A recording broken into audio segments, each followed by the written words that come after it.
Not live yet. Now we are.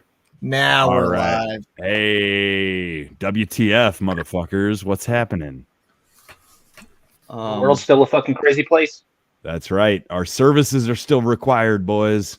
Yeah, and we're awesome. back. We're back sooner than we would have figured. You know, we went from every other week to now we're here a week later. But I think that's because we've got a special guest. Maybe we start with Jared the Permy guy and our new guest, and have y'all introduce yourselves, and we'll go around the circle from there. Yeah. Jared, Revolution Solution Podcast and Limited Supply Designs. I make t-shirts, tie-dye, all sorts of fun stuff. It's my turn. Sure. Guns. I run a Guns and Guillotines page on Instagram. I started because I got really angry one day at, I think it was Dianne Feinstein, but it might have been Nancy Pelosi. But I was just fed up, so I made a page, and now I just make memes that usually have some sort of anti-government sentiment to them. And you can check that out at guns_and_guillotines on Instagram. But you might not like everything you see. But well, dude, you know. If you're anti-government, I don't think you're welcome here. Yeah. Fuck it, we ball. We're Kidding. huge bills for oil and oil rights. Oh, hold on. Give me 5 seconds. Oil rights? Nobody knows what Liam's talking about. It's good. Let's go to Dakota. Dakota, what's up, bro? Who are you? Well, what are you all about? So I'm personally a huge proponent of oil lefts, reserves, things of that nature. No, I'm Dakota. I'm just a weirdo on the internet that does a whole bunch of ridiculous stuff, whether it be meat making, blacksmithing, tactical stuff, weapons-based grappling. I own a jiu-jitsu studio. I do ridiculous amounts of shit for absolutely just to feed my inner ADHD demon that has weaponized my autism. And this is my dog Fiona. Weaponized autism would be a great Instagram handle. Yes. Amen to that. Yeah. Well, I guess it's my turn. Mike the Polymath, Easy Peasy Podcast. Doing what I do these days. It's more gardening than anything else. Because guess what? Spring's right around the motherfucking corner. And if you ain't got chickens, now's the time. So that's me. Let's go down to Call to Liberty. I'm Call to Liberty Podcast. Here for the 5th episode of WTF. And been doing a lot more talking with the boys about going out and getting some training in, because as we all saw, I got a new shiny rifle, and I don't have a garden because I live in an apartment, so have to get there eventually. Gotta get them buckets working, dude. For sure. Yeah. So the problem is I have a western facing balcony, and I live close to the Rockies, so I get about 3 hours of direct sunlight. Yeah, that's tough, man. You can't do much Grow there. lights. Well, Grow lights. Grow lights, yeah, but that's Excel and utilities have been charging us out the ass for the entirety of winter for increased power use and gas and stuff. So it's kind of like shooting yourself in the foot if you're trying to grow inside at this point. Unless you're growing a high value cash crop. Yeah.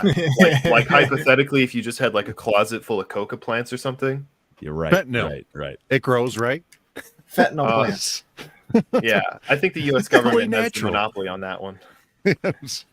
So free and poor, you've got solid internet this time, bro. Yeah, man, I had to work out a deal basically with the system, but we're here. Got solid connection. I'm not going to be cutting in and out at 144p, so that'll be good. Well, so I'm kind of curious while we're on the subject. Our first episode or two, you came to us from the school, from the clean Wi-Fi, and then all of a sudden you weren't doing that. What do you mean when you had to make a deal? I'm curious. I mean, it's not as back alley as it sounds. Honestly, I'm just like doing some like odds and ends for the school, and they let me come in here and use the Wi-Fi. I mean, that's essentially okay. it. So You didn't have to give up your I butt wasn't doing virginity. Exactly. I wasn't doing that initially, but I opened up. Nice. He's bartering with the locals. That's right. Is this colonization? Yeah, we're not supposed to call them savages anymore, but if you've ever watched Pocahontas, essentially he's John Smith. Oh, I got a crazy fucking story for later about earlier today, but I won't get into it right now. Right on. It has something to do with like native vibe. Hell yeah. Looking forward to it. How about Black Labs? What do you got for us, Rob? Yep, I'm Rob at Black Labs. You can find me on Instagram, Black Labs Podcast 1, and you can also find me on Telegram, where I usually am most of the time. I play around on somebody else's channel too, Legit Bat and Grammarica and a few others, and just kind of throw things out there and shit post. And then I do this. Oh, 3D printed naughty. Naughty. This is more dangerous than any of the dildos we've ever made. Just saying. Is that way more? Is that the Hoffman tactical model? Yeah. So is that I made it. Is that an AR lower? Yeah. Okay. I did it for a buddy. Yeah. 3D printing, man. Print You would guns, not never do money. it for a buddy, You right? would not print for your buddy. That's your low. That would never happen. No, personal use. Personal use. Personal only. use This is just this is non-functional. This is just a doorstop or something. Still. You know? Yeah. It's a paperweight. It's a hell of a paperweight. Well, Rob, I brought. So I texted my guy at the Harley Speed Shop that I've been working at. I texted him right after our last WTF forum when I was just fucking popped enough to not care. And I said, you ever read about water injection? Right. And I didn't get a response initially, you know, and I take no offense. I'm the type of guy that I don't respond either if I know I'm going to talk to you face to face. So I just waited, and I went to the Supercross race last night with all the guys from the Harley shop, from Horsepower Incorporated. And, you know, my guy there, the boss man, I walked up to him. I said, so did you get my text? And he smiled, you know, big smile. He said, you must have been in some kind of rabbit hole, brother. He's like, I have heard about water injection. He kind of said, he's like, I don't fully know if it's worth pursuing, but it's an interesting topic. And I told him, I said, I got this mad scientist motherfucker who claims it is worthwhile and is going to put one on his bike. And, you know, I guess we'll be curious, man. We'll be curious to see what kind of results you get. Yeah, hell yeah. A few other people have done it, gotten really good results. So, yeah. I did a little searching on YouTube and I couldn't find hardly anything, but that doesn't surprise me. You said, Wait, what are you talking about putting on the bike? Water Yeah, injection. can we get the high So- pressure I was water like- injection I was to be in and out. exact, like 1,000 psi and up.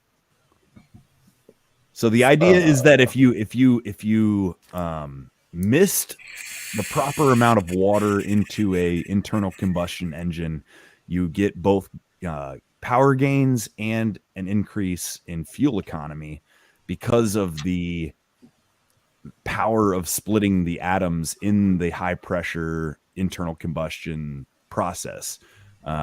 You both cool down the engine and you add some power while lowering your need for fuel, which sounds almost too good to be true. But with a mad scientist like Rob on our team, you know, sometimes too good to be true is 100% right. So I don't know. Is this an expensive mod? Not particularly. No. I posted. Is it up more my expensive?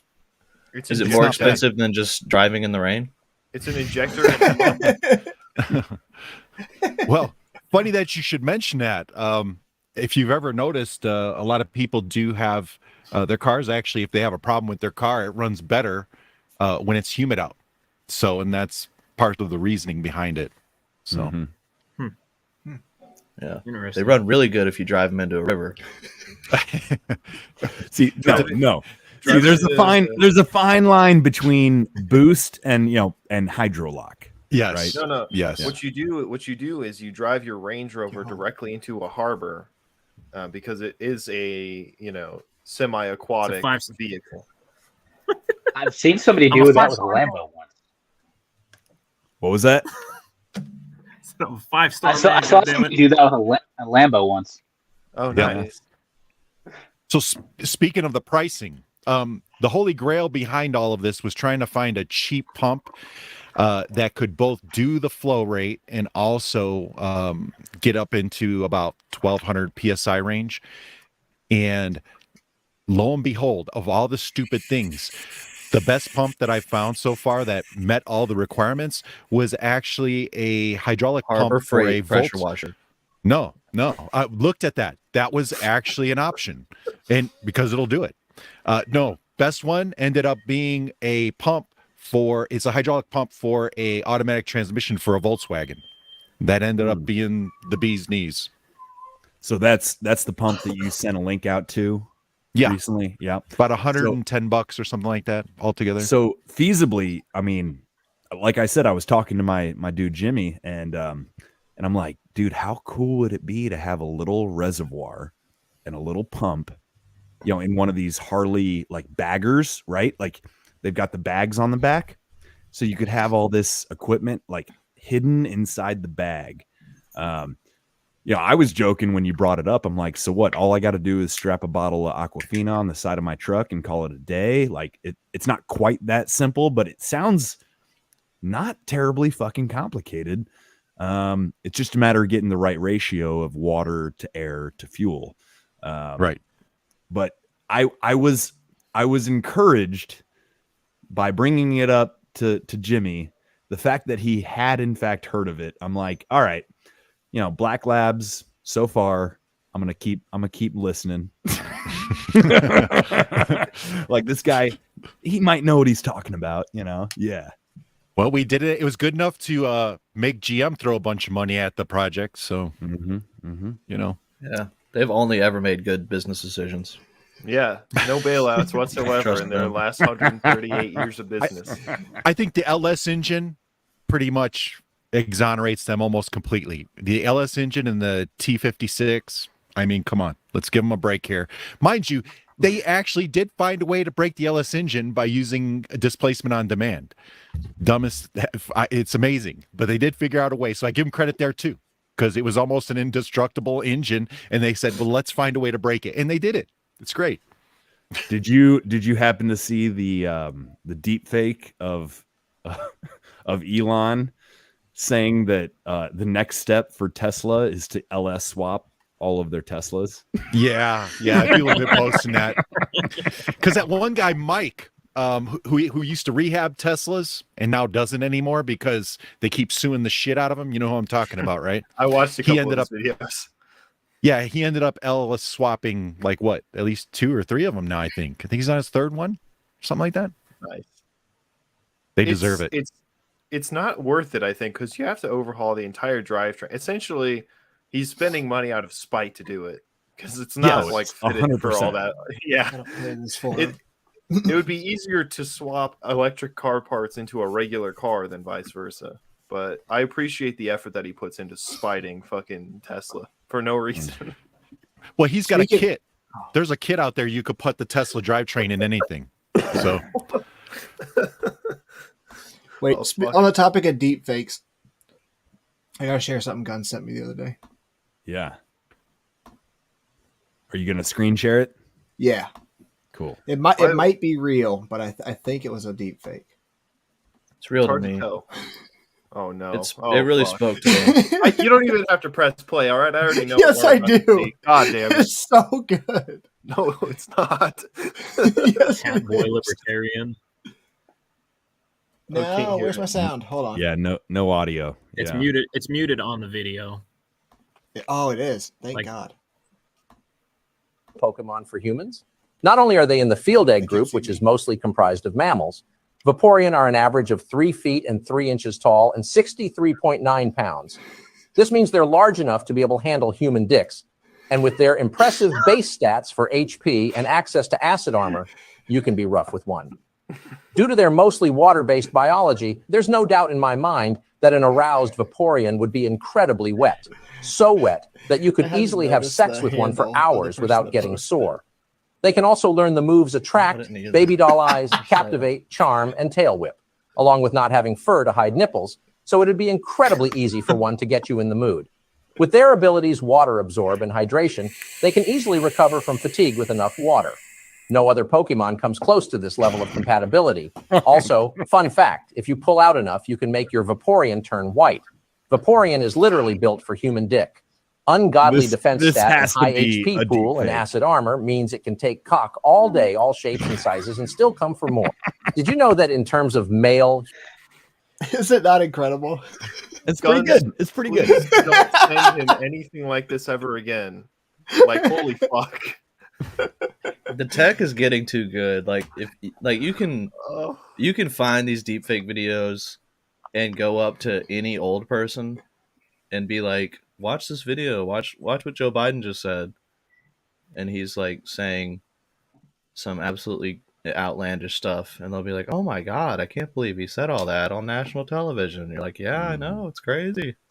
The world's getting we crazy talked about it out about there. a month ago about how some dude in his fucking basement can completely fabricate the existence of like an entire person, you know. And it makes me want to go down my like doomer rabbit hole about like what if all these politicians are just fake? They just don't exist.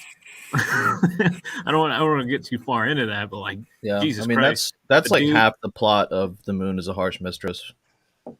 it's fucked up. It's fucked up how real it. Like I was talking about how I saw an edit where Joe Biden was in Skyrim and he was talking about the dialogue was about Skyrim. You know, I was like, Jesus Christ, he's really in Riften. This is crazy.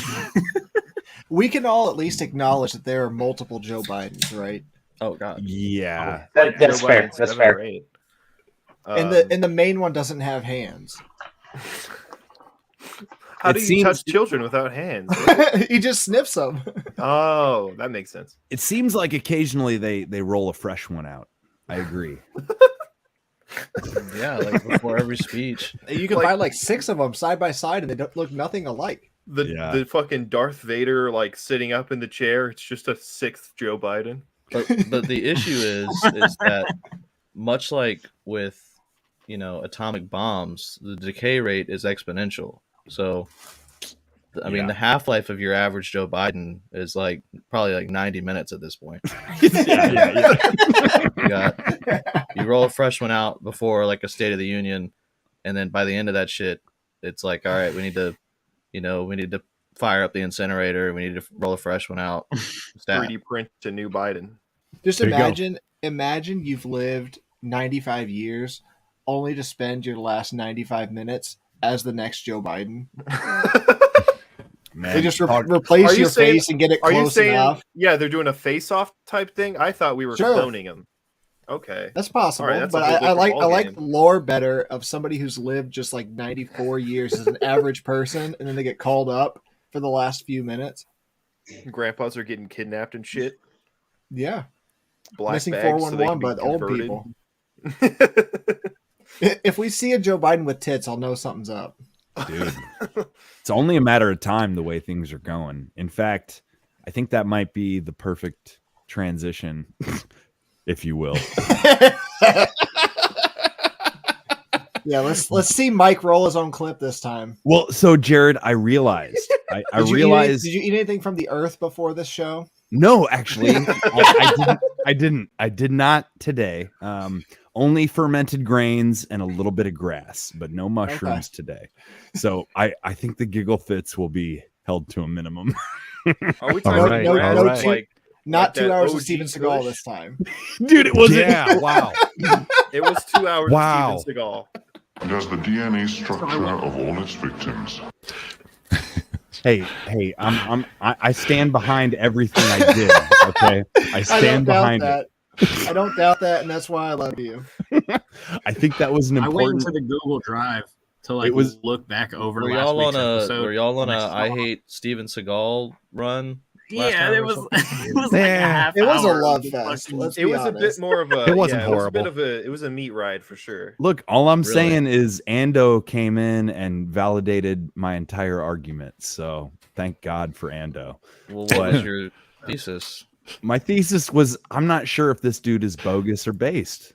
Like Oh, I'm not totally sure. I don't know. That was Yeah. the Like whole segment. on the that guy, surface, dude. It was just on that the was all. surface, he seems pretty bogus, but like I don't know. You know, So you think he's actually just that cool? Like he's just unfathomably cool, dude? and he's everybody cool. that sees him is just He's- like, wow, this guy's got to be full of it. But like, I'll he's tell you one actually- thing: Steven Seagal is the coolest motherfucker that Steven Seagal ever met. Oh yeah, Okay. yeah. This is true. Yeah. Undoubtedly, Look, undoubtedly. as much as I'd love to continue talking about Steven Seagal, what was the clip you were going to roll for? Well, so that was my point.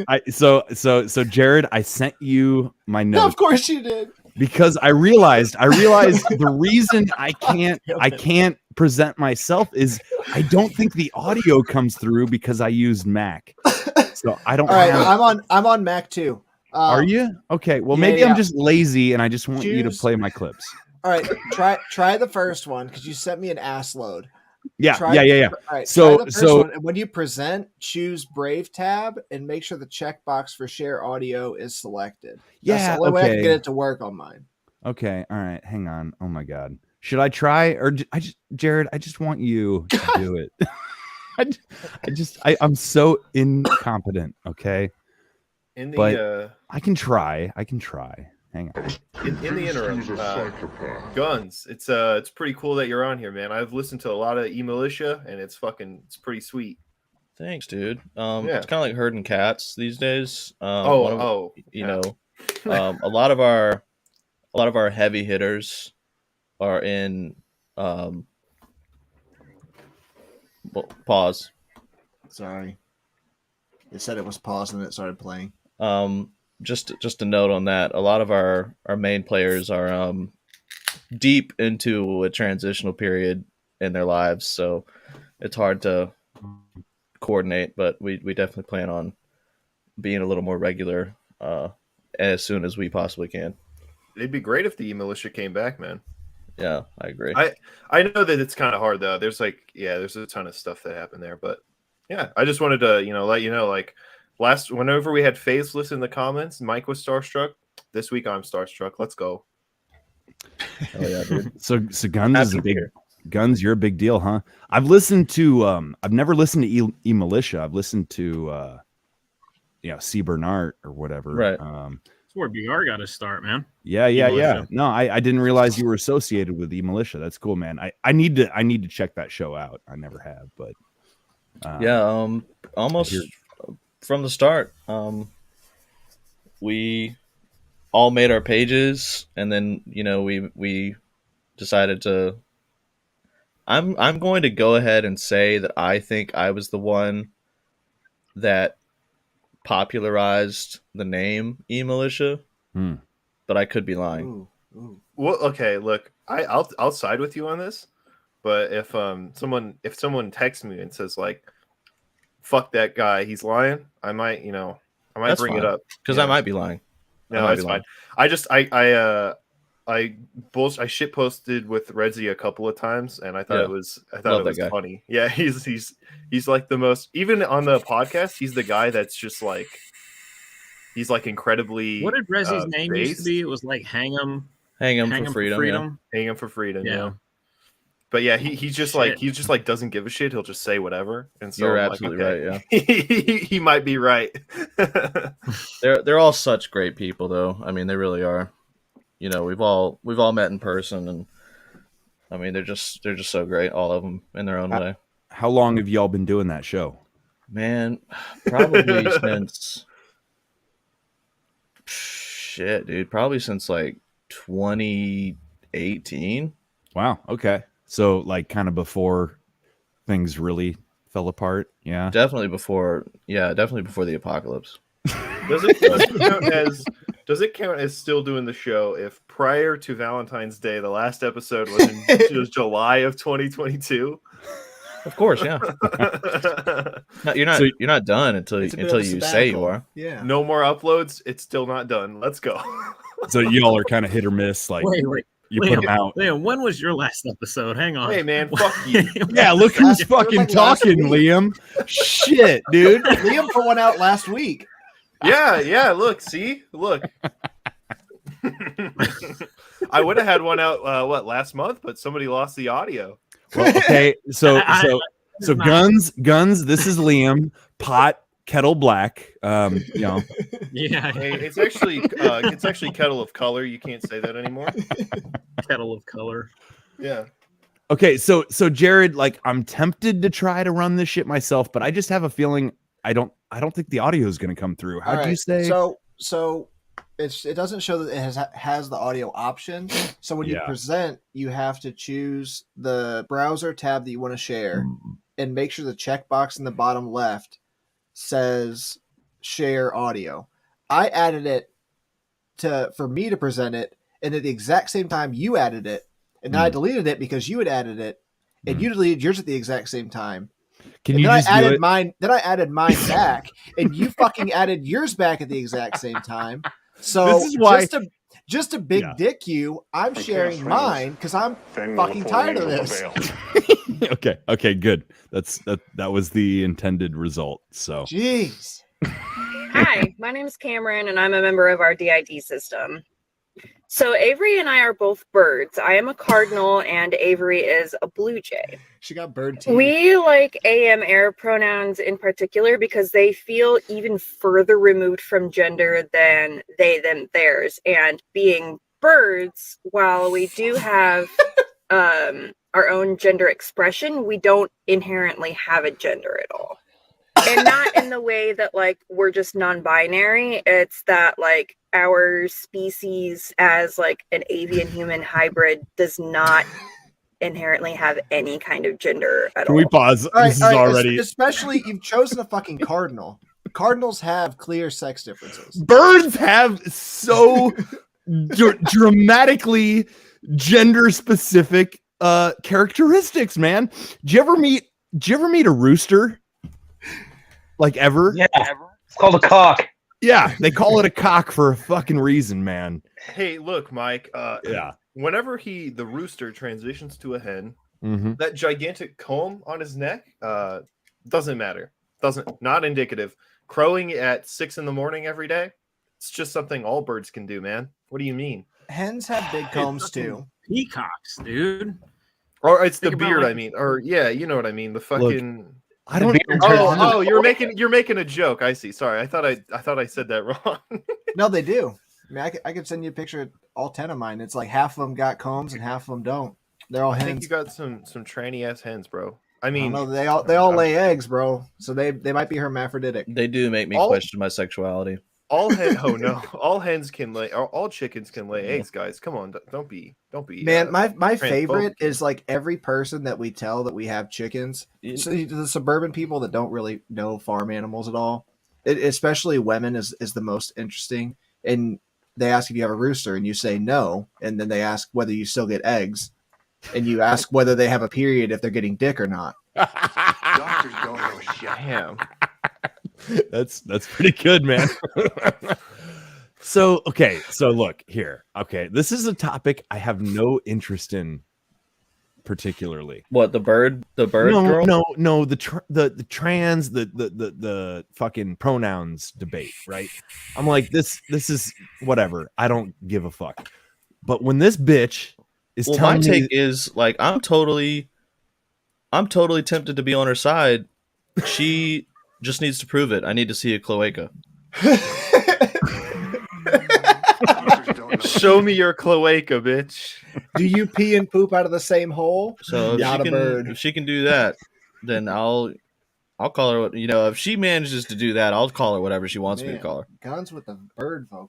I'm just concerned that her pronouns are I am here, right? That sounds like a fucking wizard. I am here. That's an evil fucking wizard. That's a good point. I'm not sure what to make of it, to be frank, except that she does not know much about birds. For a self-proclaimed bird, she does not know much about birds, man. Worst bird I've ever heard of. Yeah. Yeah. So What I turkey make- season.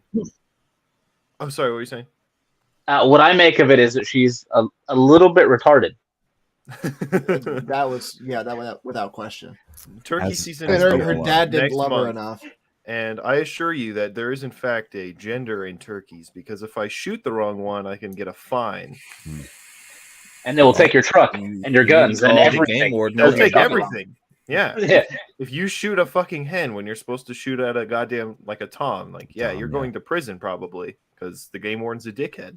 Because those are the government's birds. Because they're not real. Government birds. Yeah, they're all drones. I just like shooting at them. Well, I think Jared, I think you were the one that said, this girl, she identifies as a cardinal. Like, don't you know how distinct a male cardinal is from a female?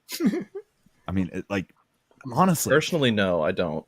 Well, when you imagine a cardinal, the red bird, right? Yeah, that's the male.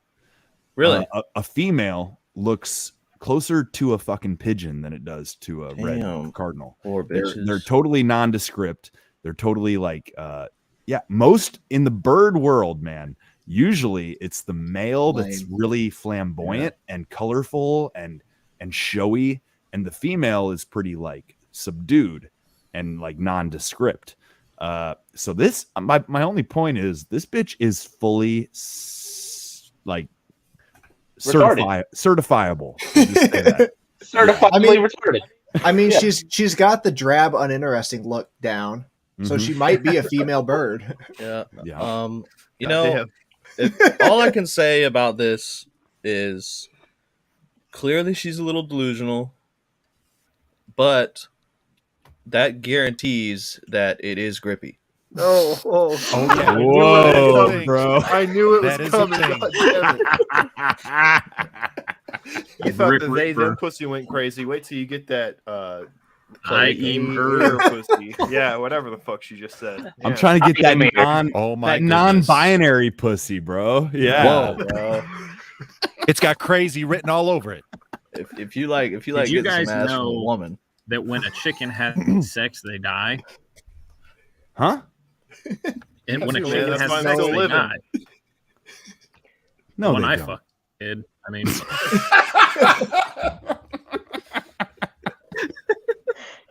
Well, what do you know about frogs, brother? Because the next clip, I saw some frog shit upcoming. Got some gay frog shit going on here. I don't running around loose in this city. I don't know how you find people the and shit eating that you them, find. so they can take their souls back to hell. What is happening, bro? Soundboard. The whole I just want to make a note, okay, on a serious note. Yeah. This whole gender expression movement with the neo-pronouns and all that used to be a few years ago.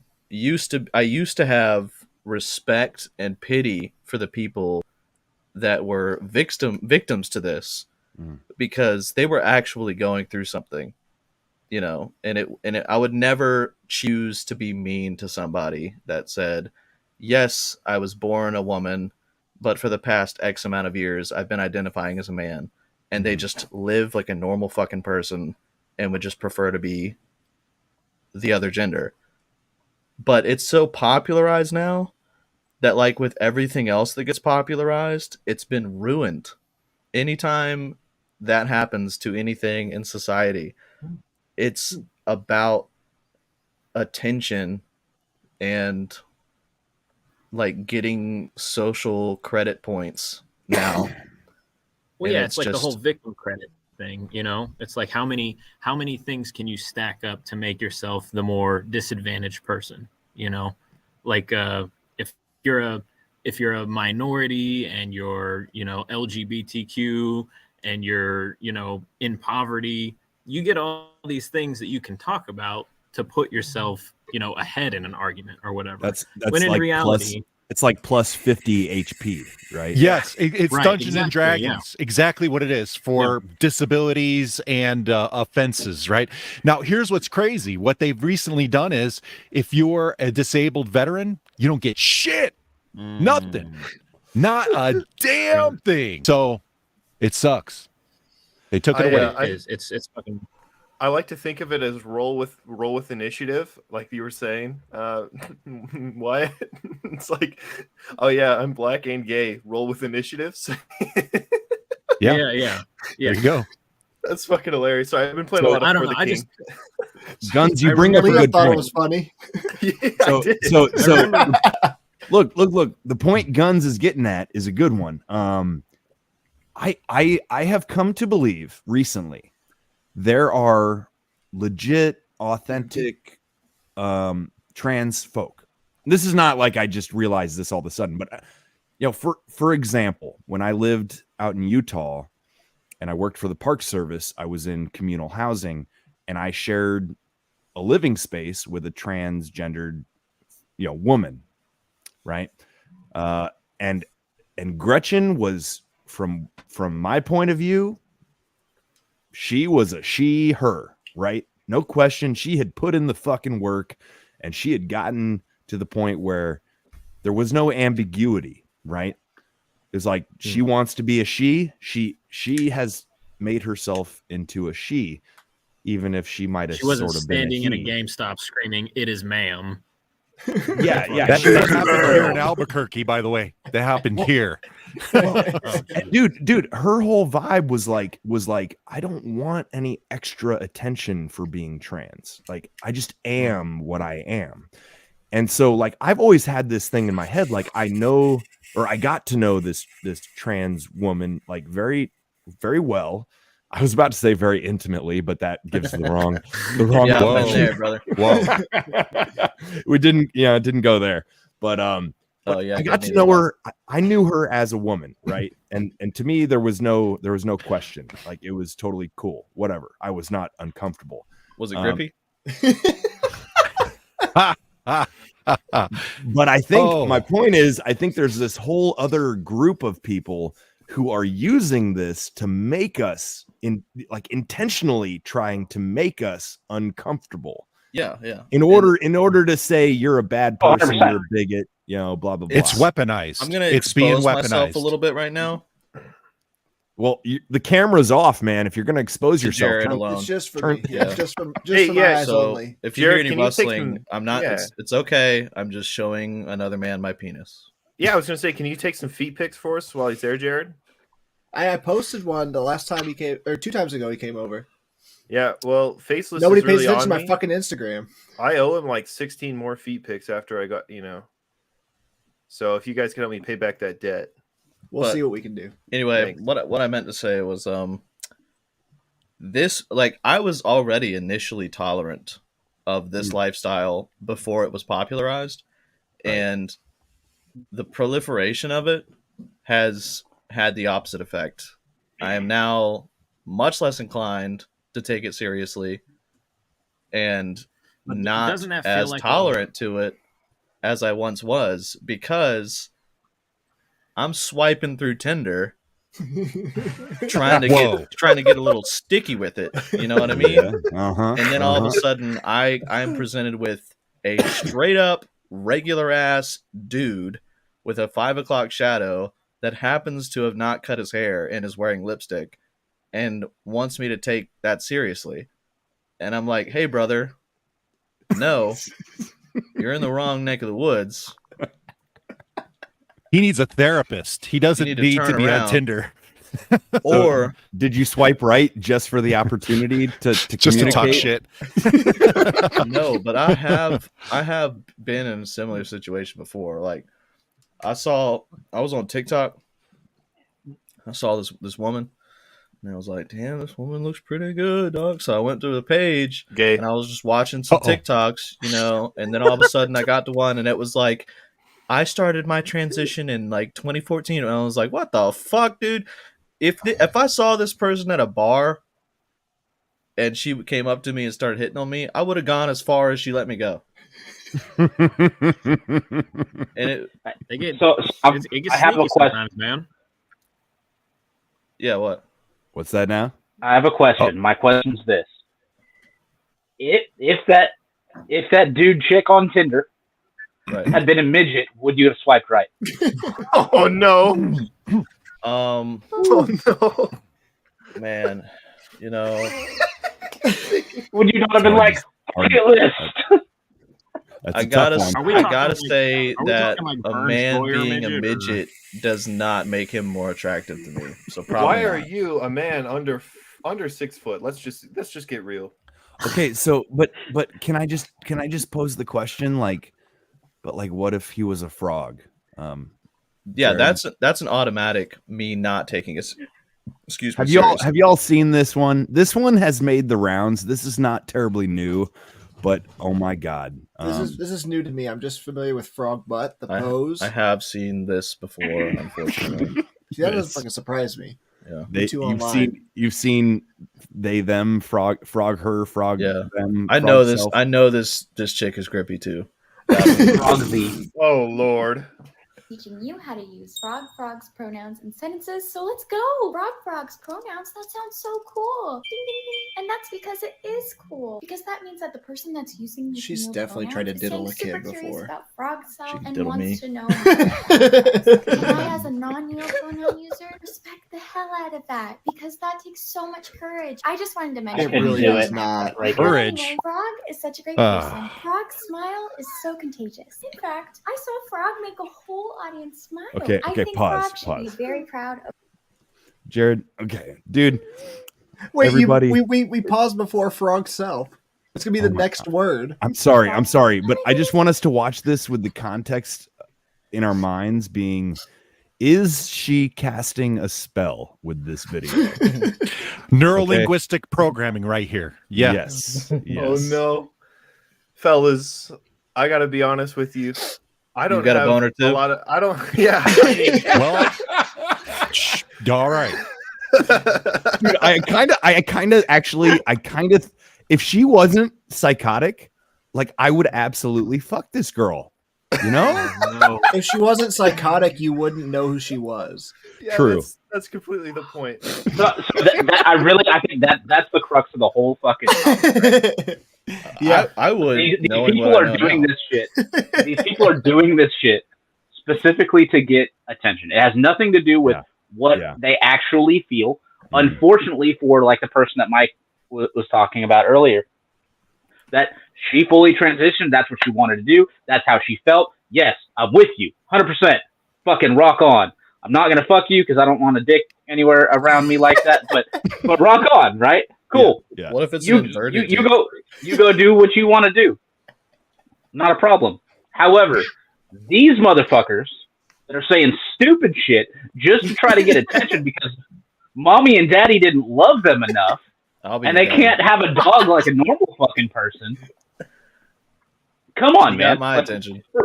For real. I know she got your attention, and she didn't get mine. You know what? There's not enough fucking meat on those bones. I would break that shit. There's no way. It's not happening.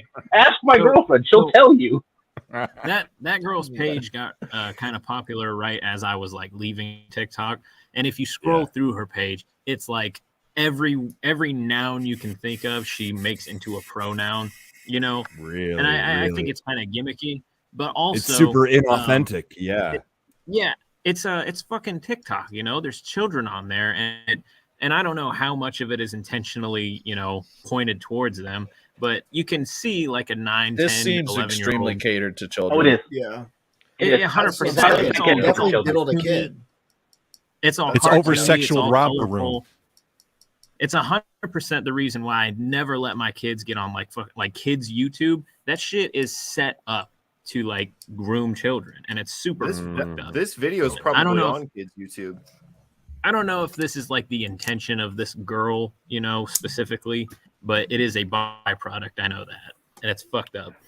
Well, it's sort of what we were talking about earlier, which was like the fact that this can be used, like I think Rob said, it's like what sort of weaponized. It's like at a certain point there was a graph of a line that's like, okay, 3%, 3% of the population. Sorry, I'll go this way because my camera's not mirrored.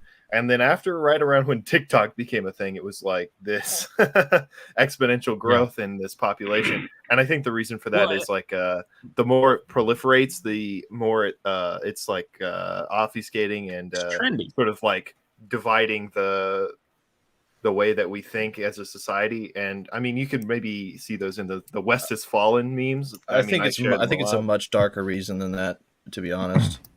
Yeah. I think it's a reflection of the poor mental health of the population in general, because people that are well adjusted do not succumb to this type of thing. And this becomes an easy and quick and now socially acceptable, and if not acceptable, outright promoted or encouraged coping mechanism, where you don't actually have to deal with any of the internal issues that you're going through. You can just say, actually, I'm not a man. It's just normal. I'm a woman. And then you get loads and loads of support through your Yeah. parasocial relationships on the internet. And what I think is it's semi-intentional on behalf of, you know, some amount of malignant force, because the Rothschilds. Well, yeah, the Rothschilds are paying people to watch TikTok videos and become gay. They're turning the people gay. Anyways, I think it's because like it's easier because so for a long time our country was kind of seen as like a real tough nut to crack, and now holy shit, you you could just say, hey, you can't you know, own a gun, that's bad. And then, you know, roughly 70% of people in a particular area will be like, oh yeah, that's totally true. I have no reason to believe it, but yeah, totally, that's great. And I just think things like this that proliferate and divide people's thinking, cause them to care sort of about, I would say, the wrong thing is kind of the end goal. Because like 30, 40 years ago, who the fuck cares about this? Like my grandma was one of the was a pretty OG hippie, and like this was not on the agenda. It was more about not bombing people in foreign countries and shit. Like this has no place in that world. But that world is now gone because this has taken over. So I brought this topic up not to be like hateful or whatever. Yeah. Right? Like but I do think this is a part of the depopulation agenda. I do. Like I said, like I've known trans people who were authentic and didn't want attention for being who they were. They just frankly, they wanted the opposite. They did not want to be noticed for being any different than anybody else. Yeah, that's a pretty solid indicator of their intent behind it. Yes. I've probably got more links here than I really need, but Jared, play the one that says Trans Man Reacts. Okay. Oh, I just actually pulled that one up. So lucky us. This is very Oh, I think this is a very good take, and it's from a trans individual.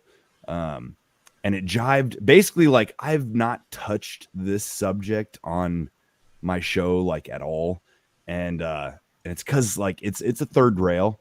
But I think this is maybe the crux of the issue. There are real trans people and there are bullshit attention-seeking liars who are promoting a depopulation agenda at the core of things. And let's hear what this guy has to say.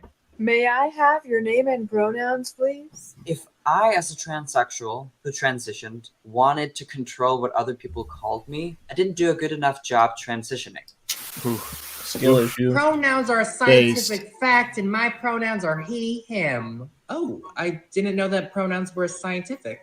Oh, but they are. They're assigned to you when you're born. They are biological, and there's no way you can change them. I don't think that's how it works. Nope, everything is based on facts, and without them, our society would be in complete chaos. Well, what do you think my pronouns are based on my biology? Well, obviously, you're she, her. He, him. Oh. I'm pretty sure that all people who talk to you know that your biological pronouns are not she, her. It is completely delusional to think otherwise. Yeah. I don't think the pronouns are necessarily biological based. I think it's based on what you look like. However, I think it's important for these people to understand that it's not only rednecks who disagree with them and this whole gender ideology. It can actually be transsexuals themselves.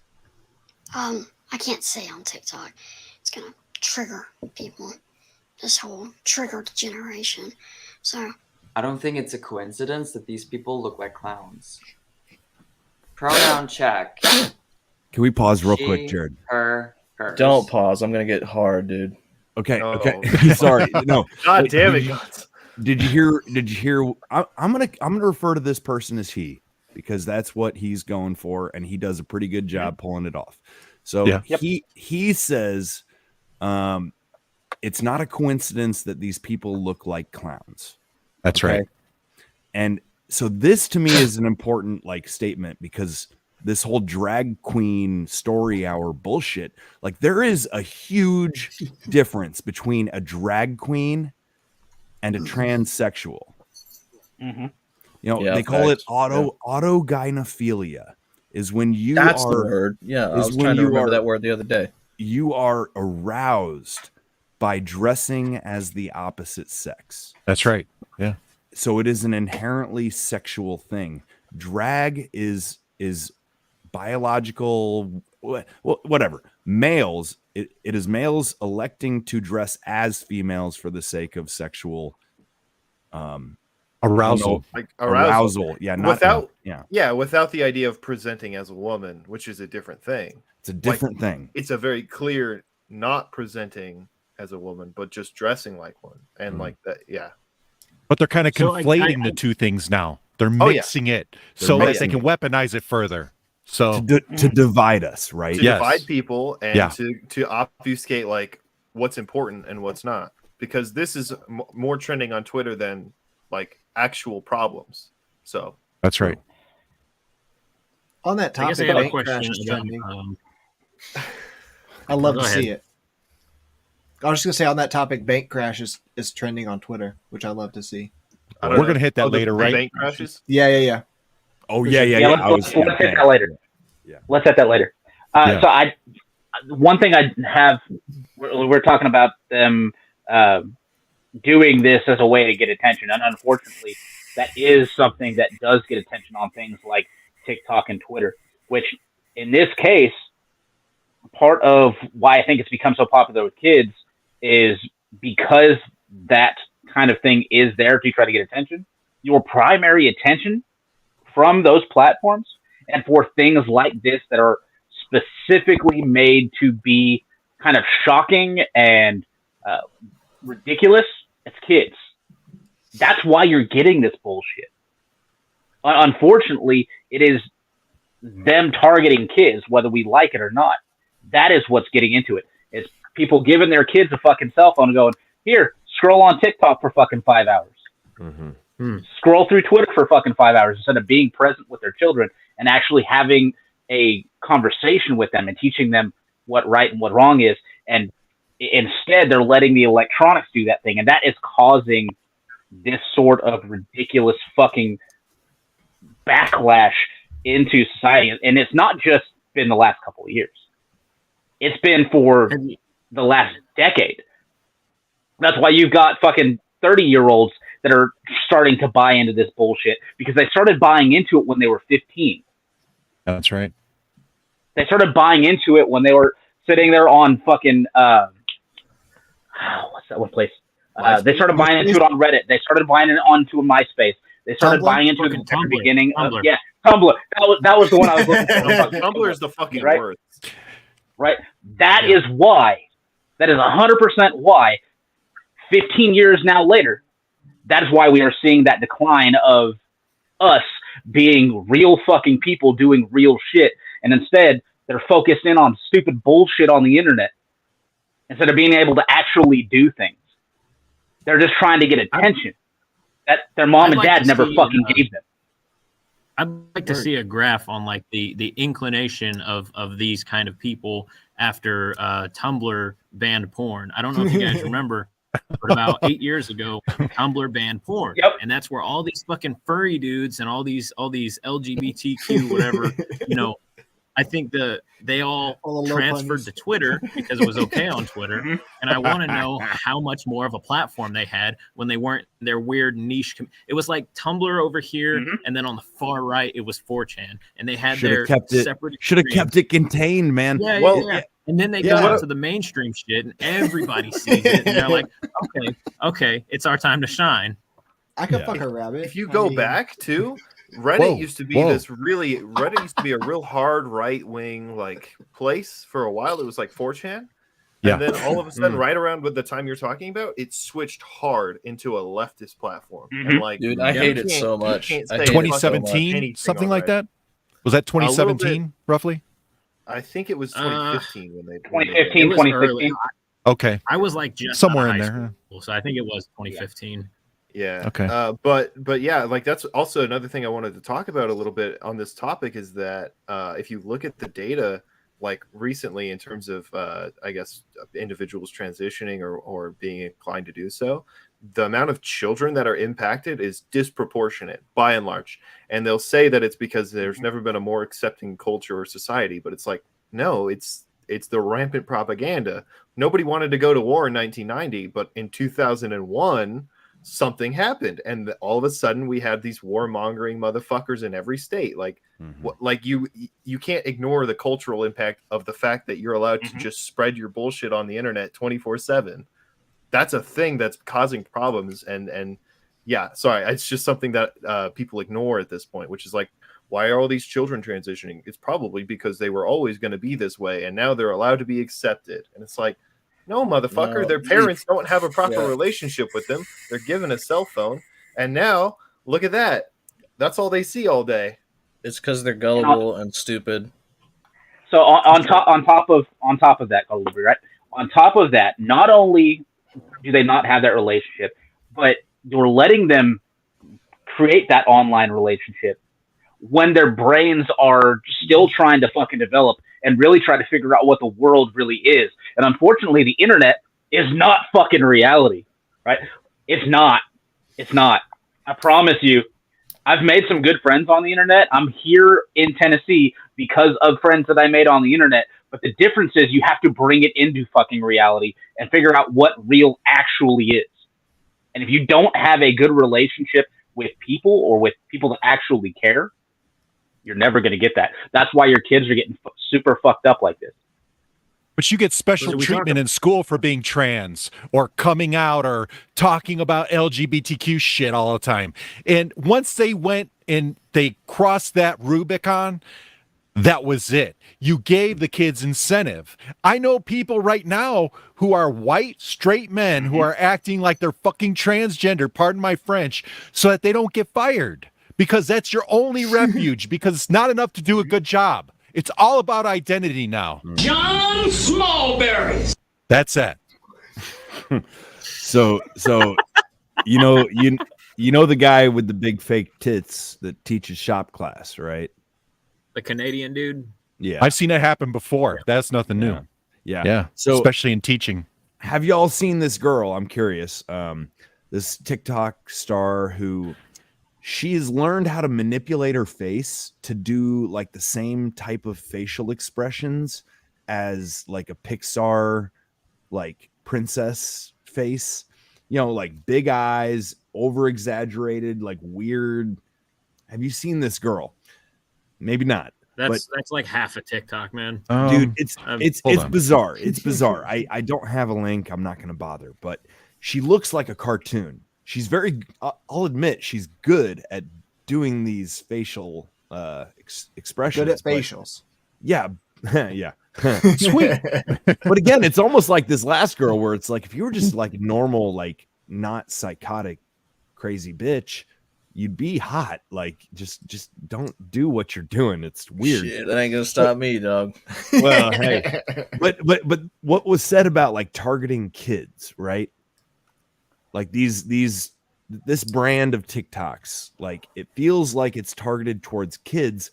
I don't think that's the intention. It is the result, but it's because these people are not like grown themselves. Yeah. They're like perpetual children. Peter Pan complex. Yeah. So yeah, I would agree to a degree. Go ahead. I would agree to a certain extent. Yes, I don't believe that they've 100% fully grown up. And I don't think it is intentional that they're like, oh, yeah, now all I want is fucking kids. What it is they want to see that number go up. They want to see those views go up. Like, they want to see them have that attention. They are seeking that attention. It's not, oh, I want all these fucking kids to be watching me, and I'm trying to depopulate the earth. They're not part of that. Now, is a section of that a thing? I believe so. I believe so. But it's not from them. They're just the fucking pawns in the whole thing. Yeah, if you guys, I know like everybody likes to poke fun at Jordan Peterson and everything, but I do like to listen to him talk sometimes. I love that guy. He's all right. He had a good bit where he was talking about essentially like regression in these adults who act like children essentially, and it's some sort of early childhood trauma that essentially they felt that they could not express themselves as a child, so they come back as an adult, see this platform where they can do that and receive attention for it and receive essentially what they were missing out on as a kid, and then they just it just kind of spills over into our reality. And a big deal as a parent for me to avoid letting my children see anything like that, because I want them to be able to express themselves and live as children and not have to have some fucking 30-year-olds, second-rate trauma, building who they are. So I've got a clip from Jordan Peterson. You do. Jared. Working on it. I love you, bro. I love you. Because it's right up. It's yeah. This, just for your knowledge, Jared, that guy, Alex Stringer, it's kind of just a funny thing. Maybe we play it at the end, but we can skip right over it. Let's play this Jordan Peterson clip because it's relevant.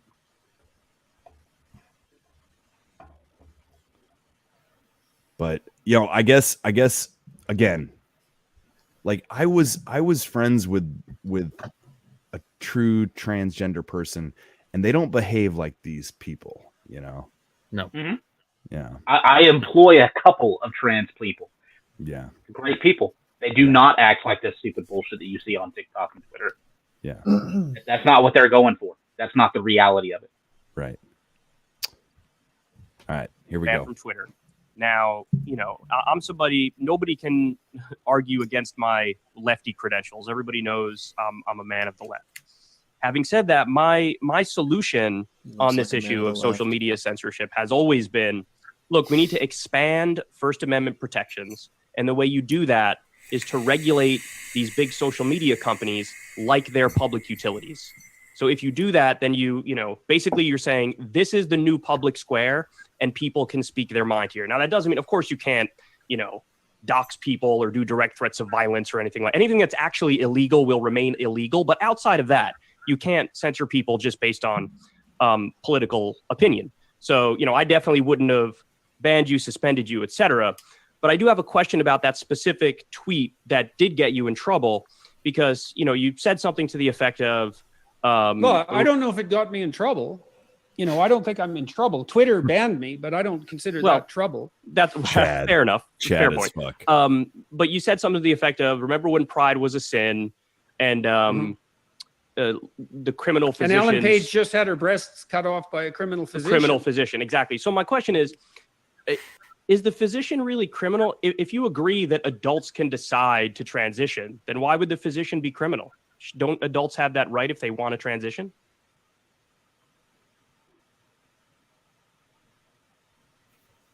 Not everything legal isn't criminal.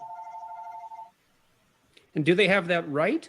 See, I would have left Ellen Page alone if she hadn't been parading her new abs in a fashion magazine. How many kids do you think she can convince to convert? One? Yeah. 1,000? No, not yeah. No, really? I want to respond to that. I think that with the trans community, it's very similar to the gay community, where back when that first became a big issue, people thought, oh, if we talk about it, if it's in magazines or whatever, we're promoting kids to go down that path. But really what happened is people are who they are. And if they're gay, they just decided to be like, yeah, I'm gay. And they were just more open and honest with themselves. So I don't think you're promoting people to do that. No, that's you're just not saying, what happened. if you are that, it's okay. Wrong. Okay. Well, you're utterly wrong. Listening. There's nothing about that that's right. So explain. Well, there's been an absolute look. One of the reasons that I opposed Bill C-16 in Canada to begin with, this pronoun compelled speech bill, was because I knew perfectly well what was going to happen when we introduced confusion about gender identity into the public sphere. Now, the argument was that if we left people with gender dysphoria alone to make their own way and stop torturing them, that we would decrease the mental health load on those individuals. And my analysis as a clinician was that for every one person of that sort that we hypothetically save, we doom 1,000 more as a consequence of confusion and social contagion. I knew the literature on psychogenic epidemics. They used to call that mass hysteria, and it's a literature that goes back about 300 years. And often when you introduce social confusion, you can produce a psychogenic epidemic, especially among, generally it's adolescent females who are most susceptible to it.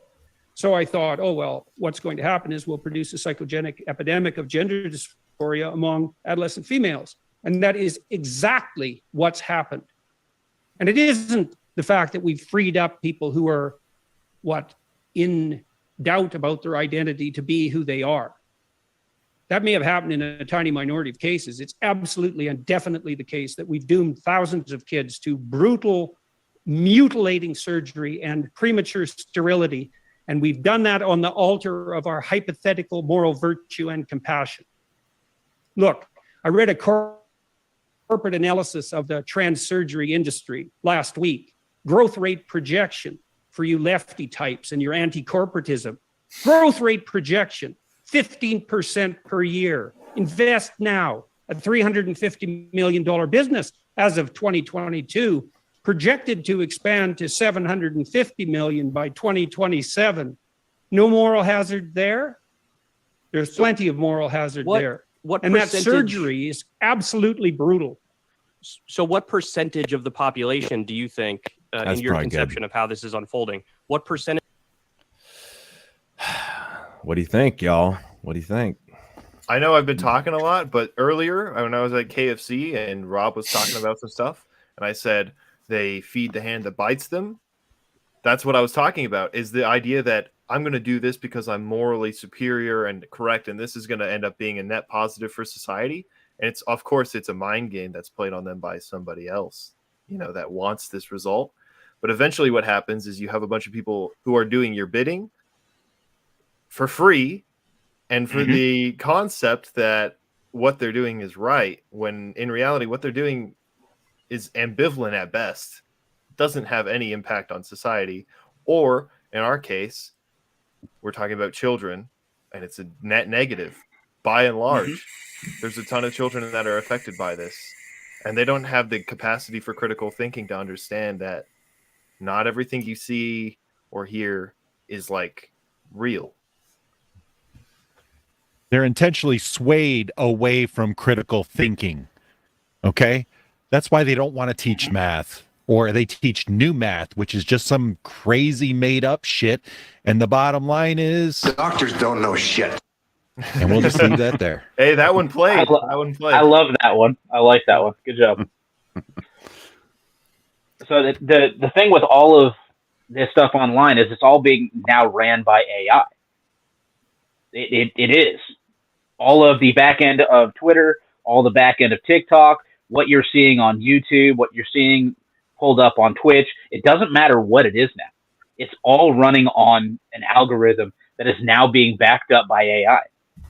What it comes down to is, what is the base of that system that they're using? You're seeing a lot of stuff coming in from things like ChatGPT, which I'm trying to pull up a log I had earlier today, that literally I changed AI's mind using fucking logic. But it didn't. But the very first thing that it was programmed to do was what was politically correct. But by the end of the thing, it's like, oh, yeah, no, that doesn't fucking make any sense. There's a time where it says, no, you should never use, in this case, I was talking about dog training stuff. You should never use punishment or corrections to train a dog. And that is factually fucking wrong. As a matter of fact, in that vein, there we go. In that vein, there are dogs now more dying and being put down in the UK because of things like the e-collar and prong collar bans than there have ever been. And no, though that's not the only thing that is contributing to those increases in euthanizations, but that is just a simple part of it. Having only positive, trying to only be positive does not fucking work. You have to know what the rules are. You have to know that the stove is fucking hot. In the context of a dog, I cannot let my dog go off leash and just do whatever it is the fuck that she wants without having the ability to reach out and touch her using an e-collar. If she goes and runs on the road and gets fucking hit, that's thousands of dollars and thousands of hours of training that's down the fucking tube because I was trying to be politically correct. Because, oh no, that can hurt the fucking dog. If you do it right, it's not a fucking brake all the time. It's a gas pedal too. But those people don't know that shit. Sometimes stress is fucking good. Those stresses are what build character. And unfortunately, the kids, I'm going to bring it back to this now. Kids are not having real stresses. They're not having real character building moments or any sort of hardships that are causing them to actually become people. They're pampered, sitting on a fucking couch, eating Cheetos, watching YouTube and watching TikTok and having zero adversity and not having the ability to overcome that adversity, which is totally killing any sort of confidence. Where when you start getting people like us and like my kids and those people that have actually built real fucking human beings and built adults, not children, they get fucking destroyed. Their feelings get hurt and their confidence gets absolutely demolished. They can't fucking handle it. It is a literal mental illness because of it. They don't understand it. I said something about this a few episodes ago and how everything is very like the attention span in the general populace has decreased to such a drastic degree. And, you know, we've got things for the last 10 years like Vine and TikTok and Shorts, and everything is meant to be very consolidated and keep you scrolling. And I think that kind of leaks over a little bit into well, why do we call people reactionary? Because it's knee jerk. We live in a headline society. You know, so people don't care about nuance, and there is nuance in a lot of different things, especially raising a child.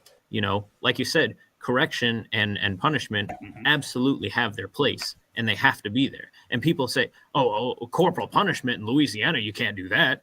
But it's not really about, you know, they're not just smacking kids over the head. It's a correction, you know, And like I said, you know, you look at the headline of something like that, and immediately most people are going to be like, holy shit, that's crazy. It's not if you think about what the nuance is, but nobody cares about that. You know, it takes too much brain power. It takes too much time to try and be an expert on everything, and nobody wants to do that anymore, especially with the conditioning that we've undertaken over the last decade. Dude, it's a big deal. I don't think a lot of people put thought into this, but especially in school, you can raise your kid really well. You can do your best, your damnedest, but the moment they come into contact with somebody whose parents fucking suck, which is really likely, especially today, they're prone to be drawn into somebody who seeks attention in bad ways because they don't know what the fuck, like, you know what I mean? Like, it's just like a psychological thing. It's like, this kid will say anything to get a rise. That's hilarious. I'm going to talk to him more often because he wants attention, and now he's getting attention. That's like literally how cult leaders are made. But what they don't realize is that there's, 30 of those kids in your school, because there's a lot of fucked up parents. There's a lot of kids who are fuck ups that had kids, and like it's a compounding problem that we're seeing, and like nobody is taking the time to think like, whoa, why don't you want your kid in public school? Like, that's fucking why, dude. I've this is more of a personal anecdote, but like I've watched my my nieces and nephews, two of them started school in public school after being homeschooled for a number of years and doing really well, and now all of a sudden they're like being assholes, and I'm like, that's because some kid failed to, or their parents failed to teach them how to be proper. They're being drawn in this social circle, and now all of a sudden they're learning how to be shitty. And like your kids go to school for the social aspect. That's always been the argument against homeschool. And what they're learning is what's socially acceptable, which is being a piece of shit. That's the worst reason. The worst reason to go to public school. Holy crap! It is. But I'm sorry. I know. I'm talking a lot, but like it really is a problem when like you realize how many people are going to train their kid right. Or I guess train is the wrong word. Teach their kid right to not like ruin everything you've done to teach your kid right. Like it's statistically the odds are low. Where you could have stopped it. People don't think. Yeah. That's fair. That's fair. Fair enough. No, they intentionally think wrong shit. That's where we're at. As it was once said, when chaos reigns, then will the fallen angel prevail. And that's where we're at. That one played too. So I agree. And I actually had this conversation with my girlfriend's kid last night. He's a great kid. He really is. He has tons and tons and tons of potential. But he started making some stupid decisions because he's around some kids that are fucking retarded. You lay it out there, right? Some kids are fucking retarded because their parents are not with them the way that they should be and have not actually allowed them to be the way that they should be. Probably, quite frankly, their parents lack a whole lot of discipline or shitheads themselves. And these kids are doing a lot of shit that, quite frankly, should get them fucking punched in the mouth. And there's no longer, it's not a society anymore. It's not socially acceptable to say this, but I'm going to say it anyway. Some people, whether it's a kid or a fucking adult, deserve to get punched in the fucking mouth. They're too afraid, and nobody does it enough anymore. I think we're hitting on something here, y'all. Okay, I'm gonna jump in here because I want to try to like summarize this if I can. I think we have a combination of factors. We have the no tolerance policy for fighting, and that applies across the board. But I see what Dakota's saying about public schools, and kids ain't getting hit in the mouth no more, because if you hit a kid in the mouth, even if they threw the first punch, I'm buying them ice cream. Well, you're both getting expelled, and fined in some jurisdictions. They'll come to your damn house and arrest you. You might go to juvie. You might they'll arrest the parents. Sure, but it's a combination of that, which I think expands into people on social media spouting nonsense about being a frog or a bird and getting nothing but positive reinforcement. They're not really getting hit in the mouth. Yeah, the positive reinforcement is what I think probably the biggest issue is, because modern arenas, I guess, encourage the idea that everybody's opinion should be respected. Mm-hmm. And also some people's opinions are fucking wrong. I absolutely do not believe that everybody's opinion should be respected. If it's a stupid fucking opinion, then I think there is honestly an obligation for the rest of society to be like, that's a stupid fucking idea. We should ridicule. Here's why. We should ridicule bad ideas. Yeah, we should. And also, or at least shut them down. At least shut them down. If they're functionally provable wrong, shut them down. Yeah, but nobody wants. That's a difficult conversation. That's an uncomfortable conversation to have, and so nobody in a public arena, like a school teacher, wants to have that conversation with a kid. But it's definitely necessary, I think, because it's gonna, without saying too much, without like giving away too much personal identity. I was interacting with relatives of mine, and a young child relative of mine, a young boy, was apparently having some issues with his bathroom habits, and his mother was talking to me and was like, "Yeah, I've talked to him about it, and it doesn't really seem to be getting any better." Blah blah blah. And I was like, well, I mean, did you just tell him that that's fucking weird and that people are going to think he's a weirdo and not want to be around him if he keeps doing that? She was like, well, no, that's mean. And I didn't want to do that. And I was like, I will absolutely talk to him if you want me to, but I'm going to talk to him how I want to talk to him. I'm not just going to say the same shit that you're going to say to him because clearly that's not working. So someone I did. called that a reality check. Yeah, I did, and she got mad at me. But, I mean, fuck, somebody has to say the uncomfortable things every now and then. Absolutely. What the worst one was? Coddle a child, it'll fuck them up. Yeah, with my nephew, right? He's biracial, okay? And mind you, he is a fentanyl addict right now in Denver, okay? And he's tried to reach out to me on occasion because he wants some place to just flop, right? And my thing is, I don't care what color you are, all that shit that you should have been getting when you were younger, you didn't get because you were playing a race card. The kid learned how to play the race card at like age 5. Are you fucking kidding me? Are you kidding me? Who the hell taught him that shit? That's number one. Number two, I was like, you're just going to play it again on me. If you show up here, you're going to play it again. I don't care what you say. So, it's sad that you got to take your own blood and set it aside because you don't know how they're weaponized and how they will be weaponized against you in the end. And so I think people want to talk about race relations. There's your problem with race relations. It's not the white dude who read Mein Kampf once. Okay, that's not it. All right. It's not the white dude that has a problem with vaccines. That's not it either. Okay. There's a much bigger, much more sinister system in operation at hand here that is causing this division. I almost think what we're actually fighting is the algorithm. And this is for social media and it's for like human thought, right? We are programmed to respond to the negative, to the controversial. We have what's called negativity bias. In the wilderness, you are programmed to pay more attention to the poisonous snake than to the harmless, like ferret. You know what I mean? So our brains get hijacked by, I'm bringing it back to the trans thing only by saying, I think the reason it's become the core issue, the central issue that it's become is because of the algorithm.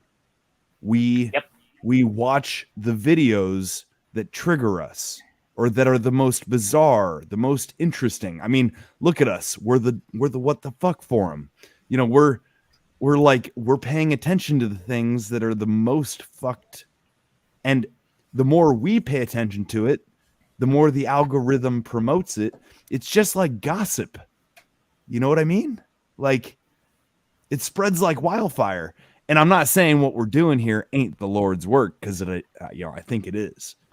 But we have to recognize that these issues are at the center of our attention because they are controversial.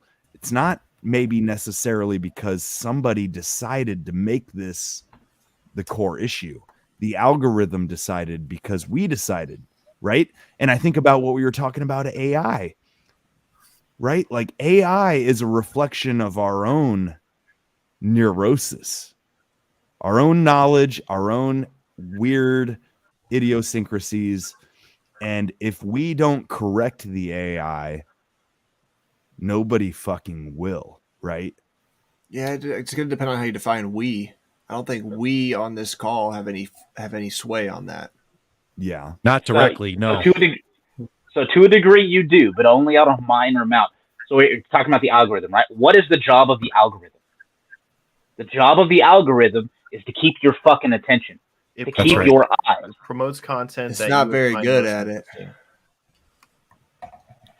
So it may not be good for you, but that's why I'm not part of this we.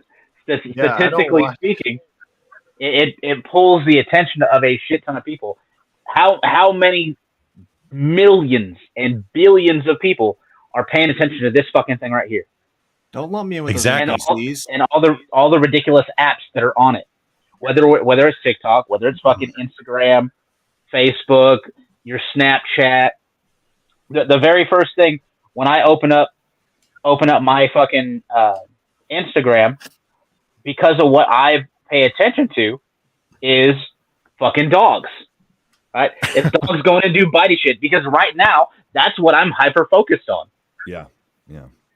But as soon as it changes to something else, like if my brain switches back to blacksmithing, I guarantee you within about 24 hours, that'll all fucking change.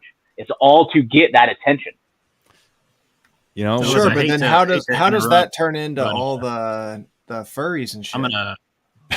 I'm gonna bounce out of here, guys. Hate to interrupt, but yeah, no worries, bud. It's always good to see you, man. Guys. It's always good to see you. Thanks. Peace. Be good. So how it bounces into the furry shit and all that kind of stuff, that's what your kids are watching. That salacious shit is what your kids are watching. Is it what I'm watching? No. That's why it's not being fed to me. Again, I think the furry thing is like a sexualization of this cartoon culture of like underdeveloped adolescent, like, you know, like indefinite adolescence, right? I think these kids that want to be, you know, like foxes and kitty cats and fucking whatever, they watched enough Pixar and they didn't live in the real world, you know. And I do love me a good Pixar mom, though. I mean, sure, but the internet reinforces this psychosis. You know, like Peterson called it out for what it is. It's mass psychosis. Yeah. I mean, if you want to, you can prove if something is real or not by checking, you know, is this like, I mean, in terms of human condition, like disease or illness or whatever, I guess, was this true 200 years ago? Would somebody want to be a wolf? No, they would probably want to shoot a wolf. You know what I mean? Like, they were trying to eat is what they were trying to fucking do. 2,000 years ago, there was depression. Like, we know that humans have always had issues struggling with the weight of their own, I guess, like mind and different pressures that are forced upon them. And there is certain data that suggests human beings have always wanted to be, not every human, but some people have been like, hey, you know, I feel like I'm the opposite sex, and that's fair and valid. But when you see like what you were talking about, like that mass psychosis of like, oh yeah, I'm going to be a horse and like that's frog, a fucking bird. Yeah, that's like what the fuck? Like you're not a bird. Yeah, that's fake. You're not a bird. You're a human fucking being. You learned that on the internet. I'm really sorry. I'm really fucking sorry to tell you, you're not a fucking bird. Absolutely. You know, I think we should like maybe wrap this topic up. Share any final thoughts, but like I do want to talk about this bank collapse, man. Yeah, let's talk about cooler shit. Sorry, I feel like Jared and Guns haven't had too much to say about it either because we've kind of been going off in our own world. Well, unfortunately, when you don't have video, you lose like power. You lose power. I'm sorry, boys. It's okay. Unfortunately, I'm not going to be here to talk about the bank collapse, although it does bring me joy. Yeah, I have to go. I have bummer, man. Obligations. There's a woman waiting for me on a street corner. So does she have a penis? Whoa! I don't know. We'll find out. We're about to find out. We're batting 1,000 though, so there's a pretty good chance she does. All right. Well, astrological symbol. I hope you come back at some point or something. Come chat with us. It was cool having you on. Sorry we didn't leave a whole lot of room for you today. Oh, it's fine, dude. I mean, this is y'all show. I'm just here for it. Well, before you go, do you have any what the fucks that you need to get out? Like, I think it's cathartic. It's healthy.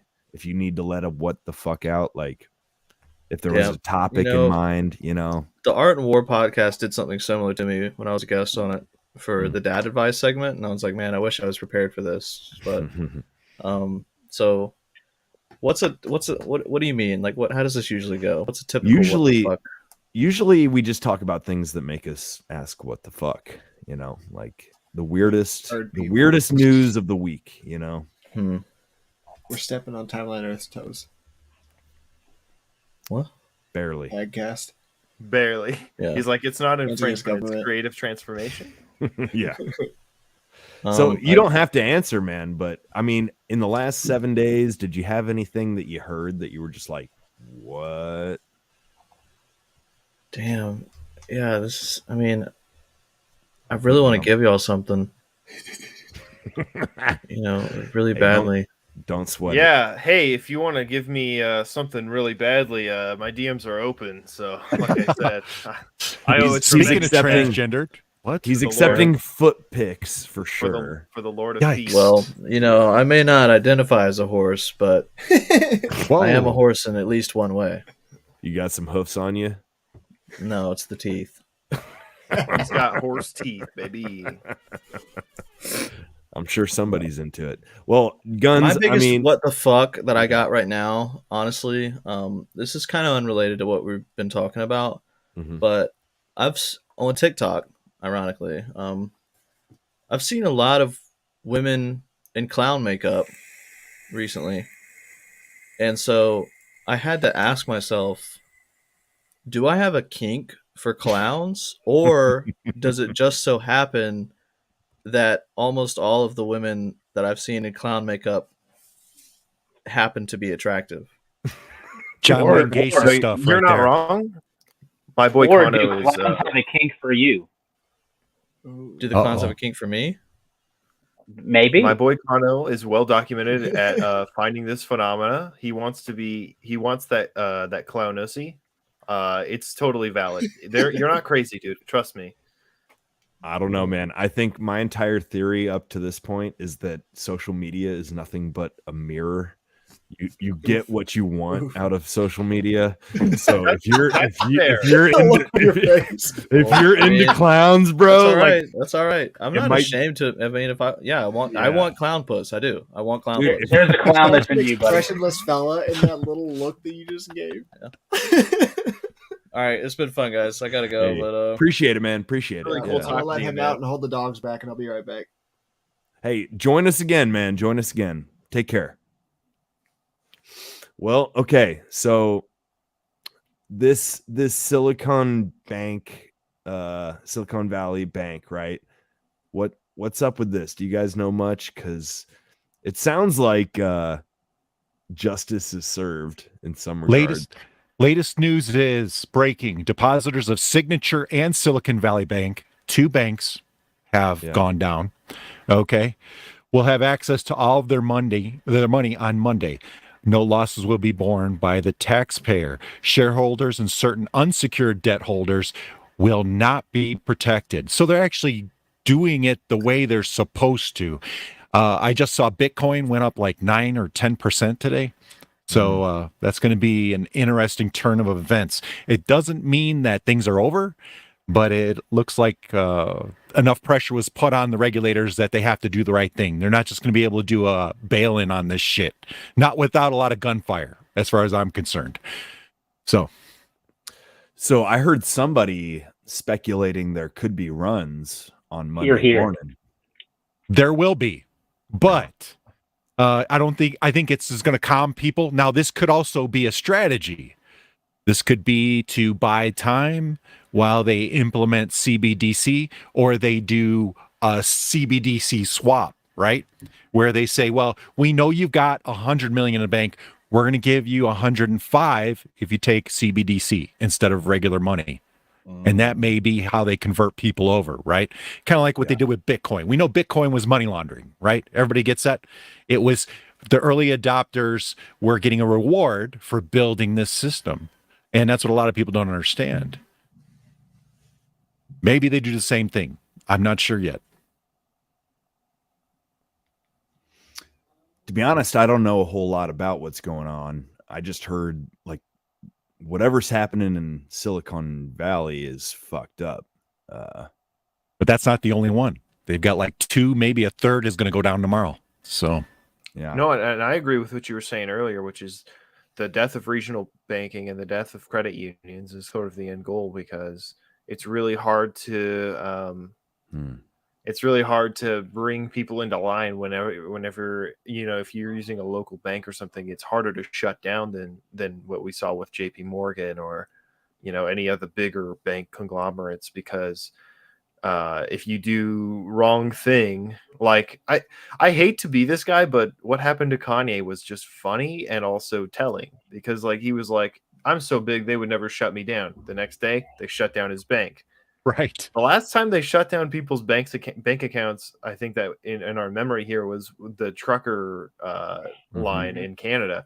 And what they were doing was trying to starve people out. It's a modern day siege, if you will. 100%. Yeah. Bonus army type stuff. If you remember the bonus army, what happened shortly after the Civil War, the banking crisis then, and then also you had the banking crisis savings and loan that Biden was involved in, along with who was the other person that was involved in the saving loan? McCain. So.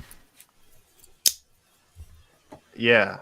I just think it's like totally the end goal is to be able to say, hey, these guys here are saying things we don't like. Let's just shut down the bank. Fuck those guys.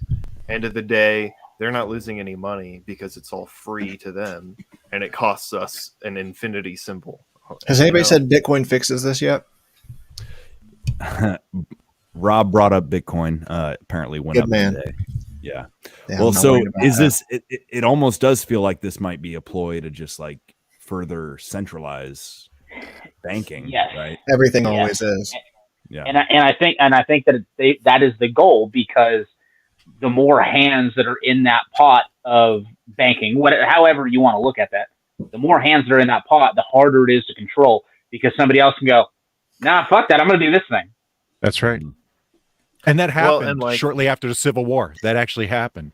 So, yeah, and like your bank can choose to not shut off your service, but if your bank is one of the 5 big banks that wouldn't say no, then yeah, you're in a very precarious position. Like very obviously. But who will fight back? The regional banks and the credit unions don't have to abide by those laws. So that's why they're dangerous. That's why they need to domino them as quick as possible. Did I miss why the big corpos wouldn't push back? They're making a lot of money on lending right now since they have that ability. Yeah, so I think we all understand the banking scheme, like how it works. And if you look at what little banks are doing, like it would make it extremely hard for a 2030 style type of agenda thing to happen in as fast of a time as they want the timeline to fall, you know? Like having but the big banks especially wouldn't want all this to go to the centrals. Did I miss why they are on board? They run the centrals.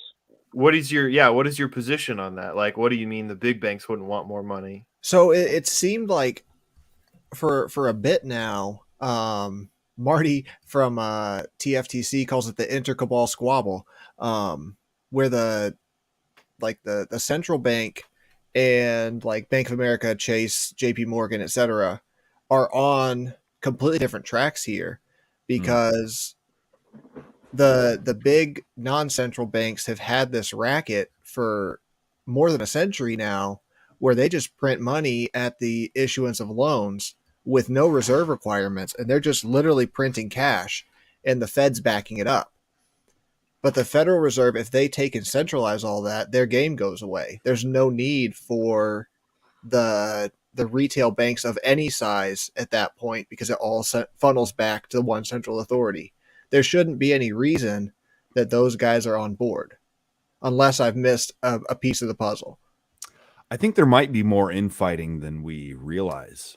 Like within the world, not the World Economic Forum, but the the New World Order, they're not necessarily all in lockstep. They're not monolithic. No. Yeah, for sure. It's a little more chaotic than maybe we give them credit for. That's why I think like this idea, I'm like kind of obsessed at the moment with this idea of just the algorithm as like an abstract. You know, like it's the combination of things. It's not any central one decision maker, but like there is this tendency towards centralized thinking because of the algorithmic nature of human interaction. Does that make any goddamn sense?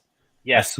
I swear I didn't eat any mushrooms. There are numerous companies who have said they will not abide by ESG in any form. different investment houses, hedge fund managers, etc. So that's been an interesting development in the last month and a half. And it's kind of like it's the mental algorithm, like pushing back against, it was going one way, but now the general thinking is going a different way, right?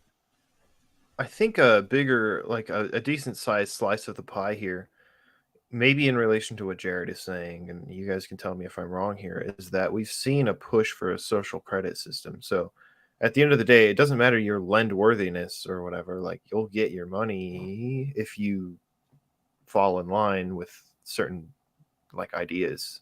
It's no longer about if you'll pay it back, because you'll have a full country of people that have to use your service to pay you back or whatever.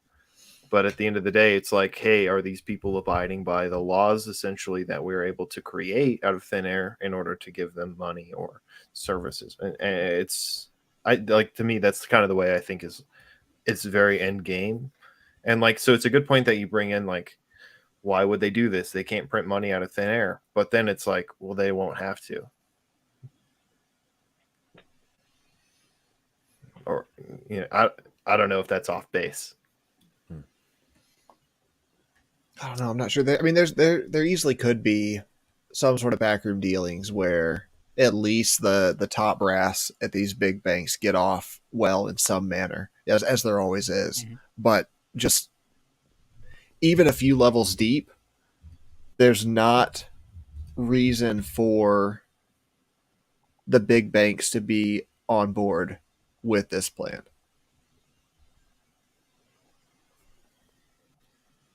Do they well, it looks like Larry Fink has turned his back on it.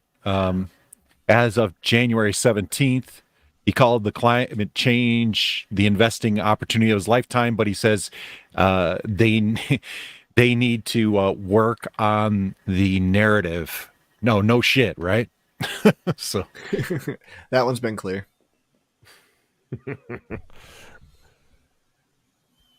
I honestly, like, I'm just wondering, like, I'm glad I have a little cash reserve. Like, what's going to be valuable?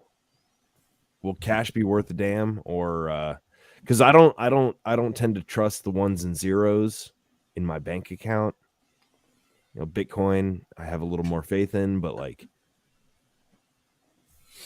it depends on what sort of disruption and what level we're talking about. Yeah, diversification is your friend. Fair enough. True. Yeah, because at the end of the day, money is money, and if the power goes out and your fucking credit, and that's all you have is your fucking bank account, it's not worth anything. I have been buying ammo, so yeah, that's worth quite a bit. That is a good thing to fucking stock up on. That's worth a human life or two, depending. Metal, raw materials. That's going to be a big thing here soon too, and of course, non-perishable foodstuffs, dried beans, dried lentils, rice. Things like that. Aluminum and titanium already are living livestock. Oh, aluminum, titanium went through the roof recently. Same with copper. It's just going straight up. Not having a heart attack at 22. You can literally store beef for years without refrigeration. True. If you don't kill it. Yeah. Yes. So speaking of livestock, like this is a thing that most people don't think about, but that fucking black fur missile over there, she's livestock. The male that I'm getting in, he's livestock. Not only is he livestock, he's livestock that can serve a purpose with other livestock and other people and be trained to be autonomous, where in my case, my fur missile, my kids can walk her around all day long. They may not be able to legally carry a gun, but they can carry that motherfucker with them.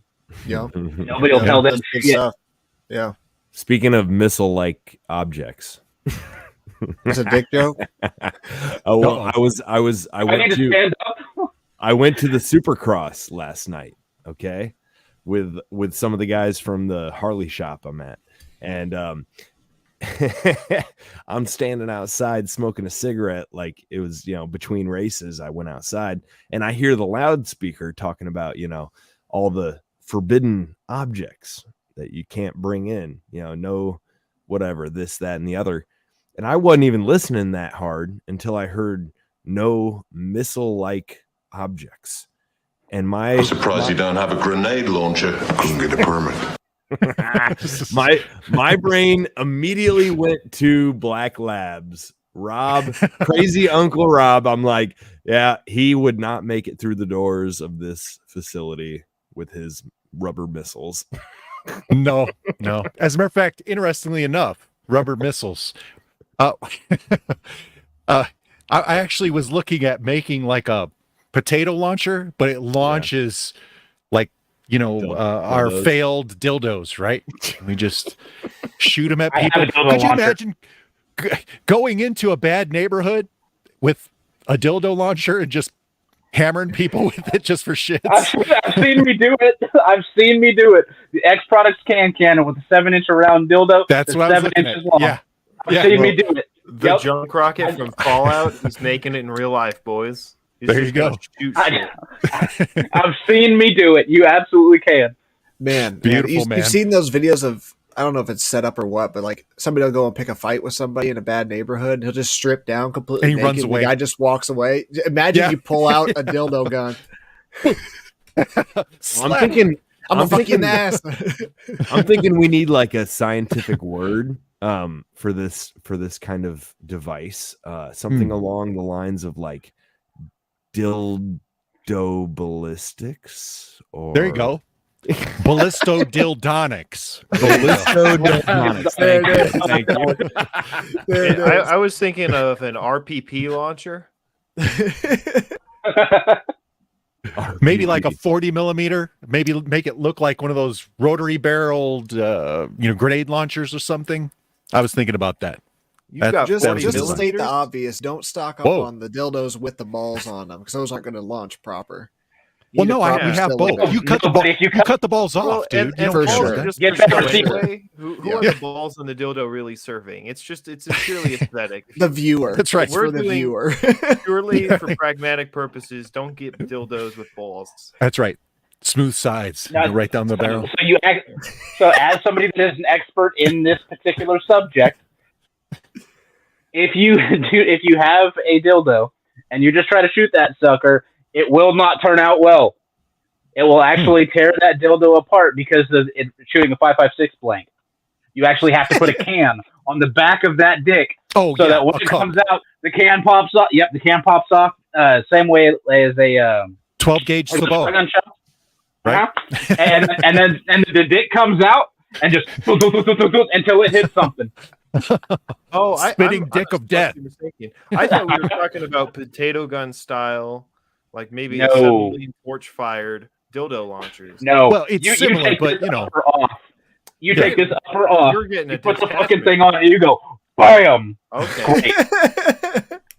I was looking at one that could shoot dildos like mortars. Have you seen that one? That's got the automatic. That's my game. Feed and everything. You just duka. Yeah. Cock artillery. Yeah. Fucking Liam's just waiting on the other side with his cheeks spread. Yeah, absolutely. I played so much Total War Rome 2, I could calculate where his mortar's going to fire and 300-meter butt catch. Exactly we where make I need to be. A new Olympic event. Fuck yeah, that would be a hell of a TikTok video. It would get some views. It would definitely get views. Look at Mike's face. He's like, what the fuck are you all on about right now? Dude, I'm not even listening. I was looking for a link, so I wasn't even. He's like, I was smiling. Shit. I was smiling at the general atmosphere, but I wasn't listening to the details. He's looking for a link to the. He's looking for a link to my dildo cannon. Yeah. No, I like the idea. We, while Ukraine gets all of our finest equipment, we're stuck building dildo cannons. They'll never know. They'll never know the pure joy of clapping a dude with a dildo cannon at 600 fucking yards. So you clap cheeks. So Jared, I sent you a link here. I'd like you to play this one. With the risk of again stepping on the toes of Timeline Earth, this is like King of the Week material. Even though this video is not terribly new, I think it's a couple 2-3 years old. But do you see what I sent you? Yeah. Did you this guy? This? Let me see. Yes. And so there's another video of this guy in the list I already sent you, but I thought we'd start here because I think this guy's onto something, and maybe we should take his lead and just, and maybe we should. Maybe we should vote. Go ahead. Austin is at a crisis, and we need strong leadership now more than ever before. Donald J. Trump wants to build a wall around the U.S. southern border, and I say that we can do better. And that is why, as mayor, I propose that we build a dome around the city of Austin in order to keep away foreigners and California refugees. And we are going to make Uber pay for it. When we build the dome and kick out the Californians, Austin will once again be affordable to the locals, and we will no longer have a traffic problem. Police shootings are at an all-time high, bordering on epidemic proportions. And that is why, as mayor of Austin, I promise to take guns away from all of the police officers and replace them with flamethrowers. We are going to end police shootings, and we are going to keep our city safe. Good. Furthermore, as a former substitute teacher in the Austin Independent School District, there is nothing that I care more about than the safety of our children. And that is why we are giving flamethrowers to the teachers as well. Okay, in the past 5 years. That's not bad. I like this guy's shit, style. dude. I like his style. He's a grade A troll. Okay, super For It real. wasn't satire. Yes. The things he says are actually true, but he's joking. Well, so Right. the link I sent you earlier, Jared, it says Alex Stringer. It's the one right under that. He went to the city council and he had some ideas, and it's really, I think he has some good ideas, man. I wish he wasn't joking. Yeah, me too. Me too. Good afternoon, senators. My name is Alex Stringer. I'm speaking in support of Senate Bill 287 because, listen, we got to protect our safety and we need to protect our kids. And, we got to be honest here, okay? In order to do that, we got to realize that the greatest threat to our safety is our fellow Americans. And this is especially true about these MAGA hat wearing terrorists who infest our state with their hateful rhetoric, all right?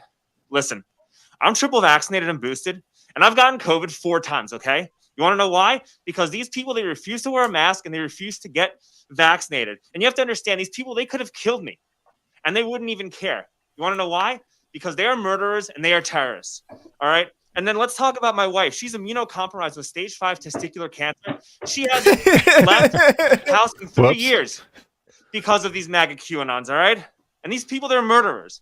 They deserve to spend the rest of their lives in prison, and this is how we need to treat these people. And I understand that, I'm really glad that we have good Republicans, like Senator Huffman and Dave Phelan, and you guys fully agree with me on this. Look, I took my 5-year-old son, Carla, to a drag show last weekend in Dallas, and we are regulars at our school's drag queen story hour. And the drag queens and minor attracted persons performing for our kids, they are amazing people and they are role models. My son, Carl, even started transitioning when Sprinkles, the drag queen, sat on his lap and gave him her thong after the performance, stains and all. And when these Republicans want to take the joy away from my 5-year-old, it's only because they want to exterminate the LGBTQ community because their hearts are filled with hatred. I'm going to close with this, okay? I'm your banker. I'm your college professor. I'm your city council member. I'm your kids' elementary school teacher, and I moderate your content on Facebook. And I'm doing this to protect you from the MAGA terrorists who invaded the state just like they invaded the Capitol on January 6th. All of the 81 million people that voted for Joe Biden, they fully agree with me on this. And, when you speak at a school board meeting and you say, hey, I don't want my kid to wear a mask. I don't want my kid to get vaccinated. Why is there a urinal in the girls' room? Why is my 5-year-old taking puberty blockers without my permission? Well, your rhetoric is contributing to a culture of violence and you are murdering people, okay? And this is why we need to classify these people as the terrorists that they are and throw them in Guantanamo Bay where they belong. So please pass Senate Bill 287. It's funny because it's true. Back a You laugh. can tell what they feel about it. You can This tell he's fellow's not holding back a laugh. You can tell he's not an actual liberal because he has muscles. Mm-hmm. Well, you just eat bacons occasionally. Oh my bad. I like the go get 'em attitude. You know? Yeah. Like I watched all of his videos. Of course, that T-shirt Of he's fucking wearing is course you fucking did. priceless. Like if my dad got that T-shirt, I would laugh my ass off. It says "proud autism parent." I don't know if you guys saw that. That was fucking hilarious. Yeah. No, my thing is he's not the greatest comedian. Like he reuses the same jokes over and over, but he keeps going into different places and trolling different people with these. So what you're saying is he's consistent. He's got some consistency, and I like the attitude. I like the entrepreneurial spirit, if you will. But I'm just wondering, is it worth his time? I really don't think it is. Unlikely. Yeah. See how many views he's got. Speaking of trolling city councils, 199 views. And there was I no noticed ad. that. I noticed that, Jared. I think he had to start a new channel or something. Yeah, this one was only 5 days ago. Yeah. Did you guys ever see that video of the dudes who are petitioning like LA City Council for yachts so they can party? What? Let me hear this It's one. pretty good. It's pretty good. I think I can pull it up. I mean, can I present? Is that all right? Yeah, feel free. Just things of note. Firstly, he does accept Bitcoin. He has a legacy Bitcoin address, so bad start. But he's also selling an NFT, so fuck this guy. Well, he did legit put his name on the ticket for mayor of Austin, and I know for a fact, at least according to his word, the great podfather Adam Curry of No Agenda voted for him. So nice. Yeah, I heard about that. Yeah. So speaking of yachts, all right, I got you. Honestly, dude, I have not been able to understand one of those since. Really? Yeah. Oh, but I am a little hard of hearing. So Is this pulling up here? Oh, wait, I may have to approve it. Hold on. Okay, My fault. No, you're okay, man. Watch this shit. It's kind of funny. It was on the second row, so it was What hidden up? from me. My name is Chad Kroger. Council, when I'm bummed, I party. I got the and, name I already. feel better for a while. The party's really sick, though. I feel better for longer. A lot of ragers have made me feel really stoked. Keggers at my buddy Danny's, foam parties, and bottle service at Hakkasan. The ragers that truly make my froth peak, though, and this is beyond debate, are on a boat. Nothing feels as legit as being on a yacht deck with a linen shirt open. My body tight from a pre-vacay juice cleanse. What a freaking boost. One thing that bums me out, though, is that not everyone gets to participate. Why is it that only people like P. Diddy, Jeff Bezos, and my Uncle Ron get to experience the euphoria of being on a yacht? I think I have the solution. We need public yachts. 60 to 120-foot boats that can be borrowed like books from the library. Boat borrowers would have to do a lot of paperwork, which will blow, but I think it's necessary. With the public yacht program, our countrywide malaise would get sprayed away by jet ski water. You, Chad. Next speaker. Are you JT Parr? What up, Council? I am JT. Chad is not exaggerating when he says that. Hell yeah, bro. I often worry that. So he had his name. He had two names back to back, but he's just like, yeah, I am that guy. Oh my god, dude, it's funny. Or did he have his bro join him? Yeah, look them. The pause on the back there. His buddy's still in the pink shirt. Yeah, he's just right behind him. He's next in line for the meeting. Dude, That's awesome. That's pretty and baller. We can watch the rest of that if you want. I mean, it's still funny, but And Well, there it- went Liam. It all. Bam. Oh, he's Dropped out. He must have hit the wrong button, dude. He hit leave Oof. studio instead of present. I don't know. Oh no. But I did. This all reminds me. Do you remember the name Alex Stein? This guy. Yeah, of course. Same type of thing. Yeah. Yeah, man. I sent you a link. To Same city council. Yes, Is it really? Austin. It's- Austin. No Yeah, it's shit. Austin. Dude, they're getting Mhm. trolled hard. I love it. I love They it. deserve it though. Yeah, they've earned Somebody very that. close to me works for Austin municipal government. Unfortunately, Do I let Yeah, Liam? I can't say who. I mean, that's your ballpark, though. I'm isn't it? actually retarded, and I clicked on Leave Yes. Studio while I was trying to click on my other screen. I knew it. Oops. I was convinced he was a psychopath. True.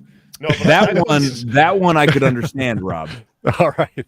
I could understand that. Yeah. I love that video, dude. The fact that, like, so he just gets done, they send him on his way, and then he has his buddy step in, and he just finishes the speech that they wrote. And it's That's just funny.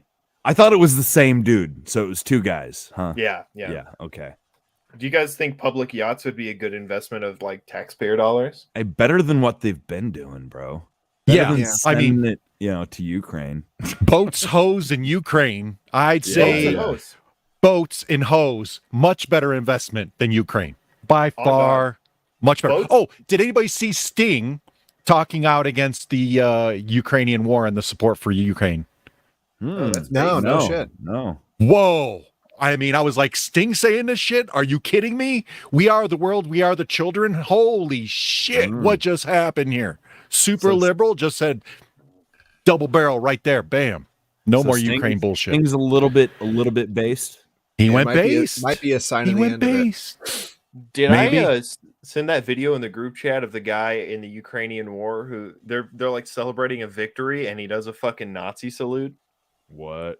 That's not the first time. That's been going on for years. Unsurprising. So Ukraine, I don't know if you know this, Mike, is full of pro-Nazi. Well, yeah. So I'll send that video later, but the guy's commenting. He's like, "Oh, they win this battle, and all of a sudden he decides to hail a cab." And in the middle of a field. Yeah. Well, Doesn't he have Uber? What's the problem? Weird, isn't it?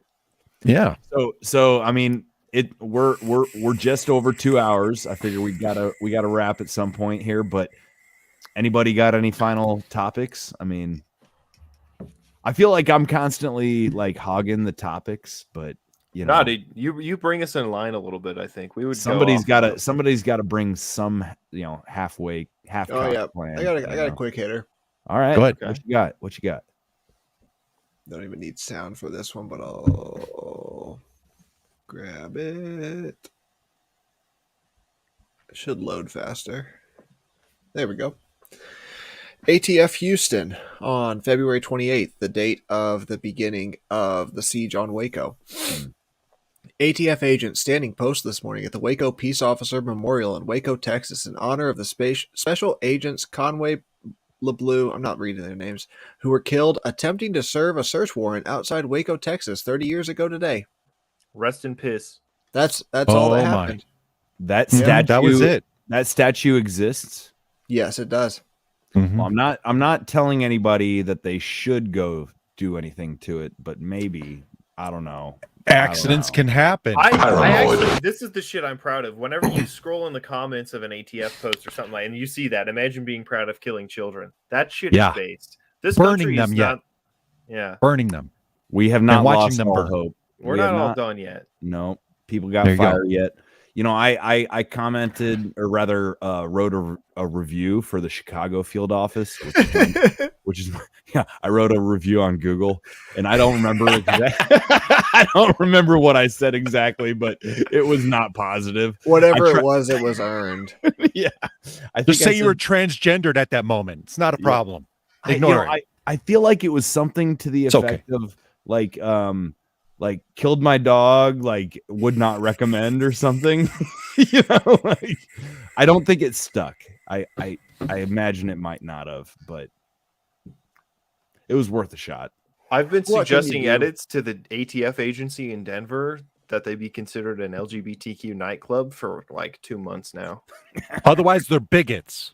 Yeah. Otherwise, they're bigots. Well, and what's funny is I just checked the reviews, like, because you brought this up, and there's a guy that says, just a heads up, this is not really a cool convenience store. When I demanded that they give me alcohol, tobacco, and firearms, they put me in handcuffs. They also shot my dog. Very poor service. 1 star. 1 star. That's what I was all about, man. That's what I was trying. That's the exact vibe I was going for. I can dig it. Yeah. That's what's up. If you can make a quick little comment like this that ruins their day, exactly, day well spent.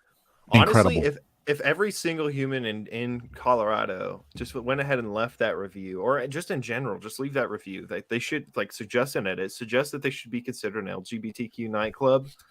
and then leave a 1-star review and say that their service is terrible, they shot your dog, etc., we would probably make a bigger difference in the world than I left without any alcohol, tobacco, or firearms. It was really bullshit. Yeah.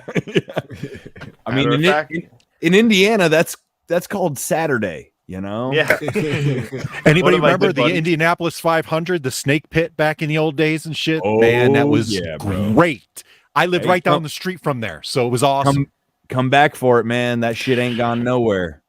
Did they start the snake pit back up again, or what? Snake pit never went anywhere, bro. It is alive and well.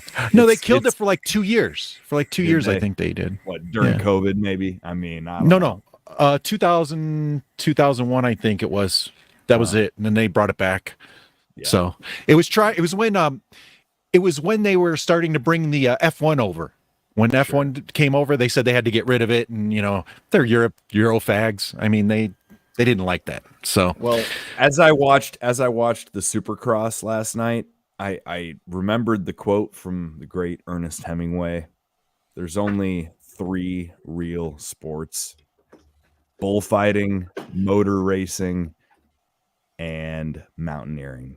And I think he might have been onto something there, but that's neither here nor there. So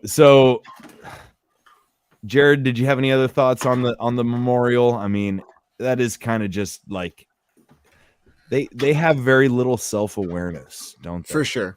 No, their whole existence has always depended on the certainty that nobody remembers what happened last year. Mm-hmm. And it's been true for the most part in their entire existence. Well, I think we should, I don't know what day of the week it falls on, but maybe we should do a What the Fuck Forum on the 19th, which was the day that Waco burned. Next Sunday? And it's also is it on Sunday? April 19th. April 19th. Yeah. Oh, it's also my birthday, and there would be nothing I'd like to do more on my birthday than it'll be spend it with you. That's it'll be a Wednesday Monday or a Wednesday, is it? Oh shit, sorry. Liam can't math even when I can't do math. I'm sorry, dude. I don't get dates anyways. So got him. So speaking of Waco and all that, did anybody see that they had to drop all the they had to stop the case against a lot of the January 6th people because the FBI got caught hiding and destroying information. No evidence. It's gonna be the first time. Totally. Like they didn't do that for John F. Kennedy and all that. They never haven't happened. done that since J. Edgar Hoover founded it as a way to blackmail his political opponents. Mm-hmm. Exactly. Well, the beauty now is we have email proof. I think that's what it was. It was emails got leaked, right? That's it. Losers. Telling them to destroy evidence. Now, next thing is, did anyone hear the new thing that it's looking like they may have actually murdered Seth Rich, Brian Simnick, and those 4 other officers that allegedly committed suicide? It's looking like a Seth Rich. Yeah, there's been a lot of suicide by Capitol Hill police officers in the last 6 months. Yeah. How about that? Yeah. No surprise. Got a little bit of a problem going on here. Did they do the Gary Webb special where they get 2 bullets to the back of the head? Dude, this and January 30-yard heel drag. 30-yard heel drag. You can just float backwards on your heels as far as you want to go. It's because the blast was so hard. The ghost of yourself. And you did it twice. It's amazing. Yeah. I've been a little disappointed. I've been a little disappointed with the Tucker Carlson releases because, they've been fairly inconsequential. I mean, they make a point, this and that. Have you guys watched these? That's what I'm referring to. The one with Brian Simnick, it shows that they said he was already murdered, and then it shows footage of him walking around. Yeah, I remember hearing mention of that. Dude, it's surreal. I'm like, you knew this the whole time. Guaranteed. And you still were saying that he was murdered by Jan 6 people? There's no way. Is this the guy they claimed got bludgeoned with a fire extinguisher? Yes, exactly. And then died of a stroke or something days later. To me, I mean, that's automatically bullshit because we have all this camera footage of what happened, and it's a fucking government building with cameras everywhere. If you're really confused or not sure of what happened to somebody, then that's automatically the fault of whoever the fuck. Well, we know who the fuck. Nobody is in was charge. confused. Yeah, exactly. They crafted a narrative from the beginning. Obviously, it's intentional None of us doubt obfuscation that. of the truth. Yeah, like I think this January 6th thing is like. I just don't think they should have a case. Well, like they don't. They never did. There wasn't a real trial. Yeah. But like Jared said earlier, or whoever, they're depending on the lack of attention span of the average American. Free and poor, he said that. They're just certain everybody's retarded, and they're right every time. Yeah. I embrace it. Sorry, Yeah. Mike. I didn't mean to interrupt you. No. Honestly, though, that's the simple truth. They think they can get away with fucking anything because they Yeah. do. The hubris get away with a and lot. egomaniacal situation with these people is just beyond the pale now. They're caught in a lie. They cannot get out. There is no double place down. for them to go. I mean, this is Civil War type shit, and I hate to say it, but this is when people just say, we cannot trust you at all to do anything, and say any truth. Yeah. I mean, I don't think that's going to be the normies get effect, there. unfortunately. I hope the normies get there. I hope they are. Because I think righties continue to say, oh, yeah, it's all been a joke, but just bring Trump back and it's all fine. And the lefties continue to say, no, none of it's true. Because we've been told by the TV that it was a different way. Yeah. I almost halfway hope that Everybody Trump, just stays in their camp. I almost hope that Trump gets reelected, but nothing improves. Because I don't know, man. You know what I mean? Like, yeah. That's. I mean, how that's could not, it not that's improve? not- It's that's so not- bad. Well, it's so bad, but that's my point. Like, people expect, oh, I'm going to vote Trump back in. He's going to make it all better. Well, guess what? He can't make it better. And it might take that to wake up the right to say, like, no politician is going to fix this shit. Period. Ooh. Since everything is monocausal and directly related to the shit that I'm currently on about, as the theory goes, that plays right into the end of the fourth turning. If Trump were to come back in 2024 and be in office until 2028, and things continue to escalate in a negative direction, 2029 is a position of potential revolution, in some way manifesting the high that has to follow the crisis. Hey, Duke, It's a possible. It's a on possible Amazon. outcome. I've heard 2025 also from a guy who works at Los Alamos who programs the supercomputer that does the game theory when they're trying to play out different scenarios. 2025 comes up a lot too, as does 2029. So 2025 was about my guess from reading the fourth turning, because I thought 01 was the start of the crisis rather than 08. But whichever the living authors continues to contend that it's 2008, not 2001. Fair enough. Interesting. I feel like we should make tribute. I got to look up the guy's name. Maybe one of you could tell me before I find it, but it's the 3-year anniversary of losing a brother in arms, if you will. What's his name? Are you talking about Duncan Lemp? Duncan. What was it? Lemp. Yeah. Lemp. Duncan Yeah. Lemp. Yeah. Duncan Lemp. Yeah, man. I feel like we should just maybe make note of him. Died apparently in his bed at 4:30 a.m. after a no-knock warrant that was issued based on a anonymous tip that somebody had guns who shouldn't have guns. Completely overreach. The whole thing. Yep. Yep. Nasty shit. I was that was right around when I was getting into all this shit. Yep. And he's right up there with Johnny Hurley. I mean, these are the fucking names we need to make a point to remember, right?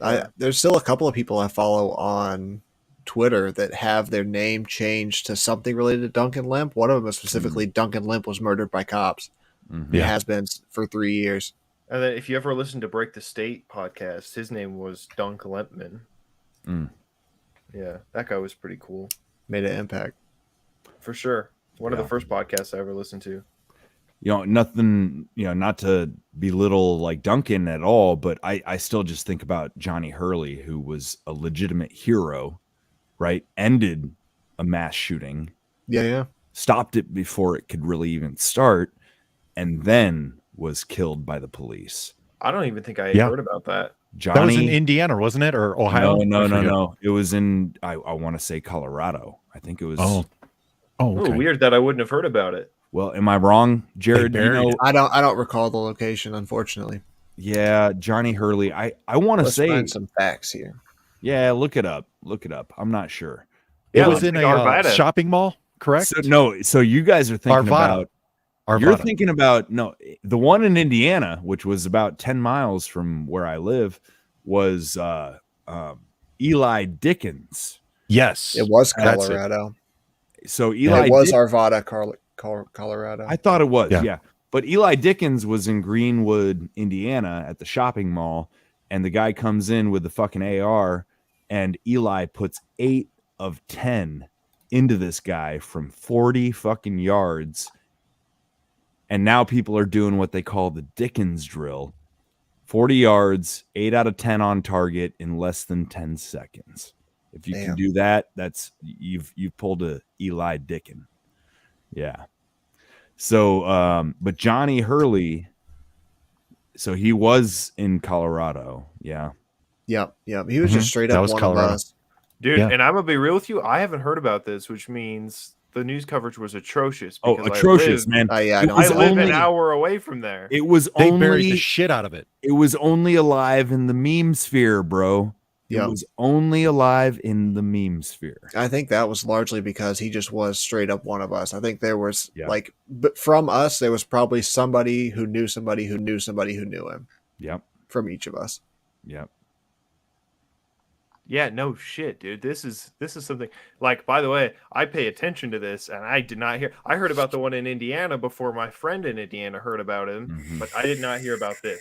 It hits kind of close. I mean, everyone's only 1 or 2 people removed from him. Yeah. No shit, huh? That's crazy. I'm reading this story right now. Sorry, guys. That's good, man. No, on a day like today, like I said, 3-year anniversary for Duncan, like we got to recognize, we got to like honor those that have fallen in this in this, shall I say, war we're living in.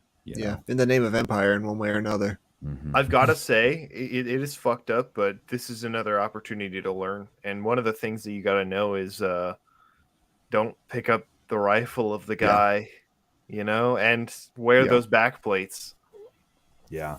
Oh yeah. The not picking up the rifle was one of the things that everybody was apologetic to mention whenever it first happened. Whenever it first came out, was like, this is a goddamn tragedy. Sorry, God, try not to use that.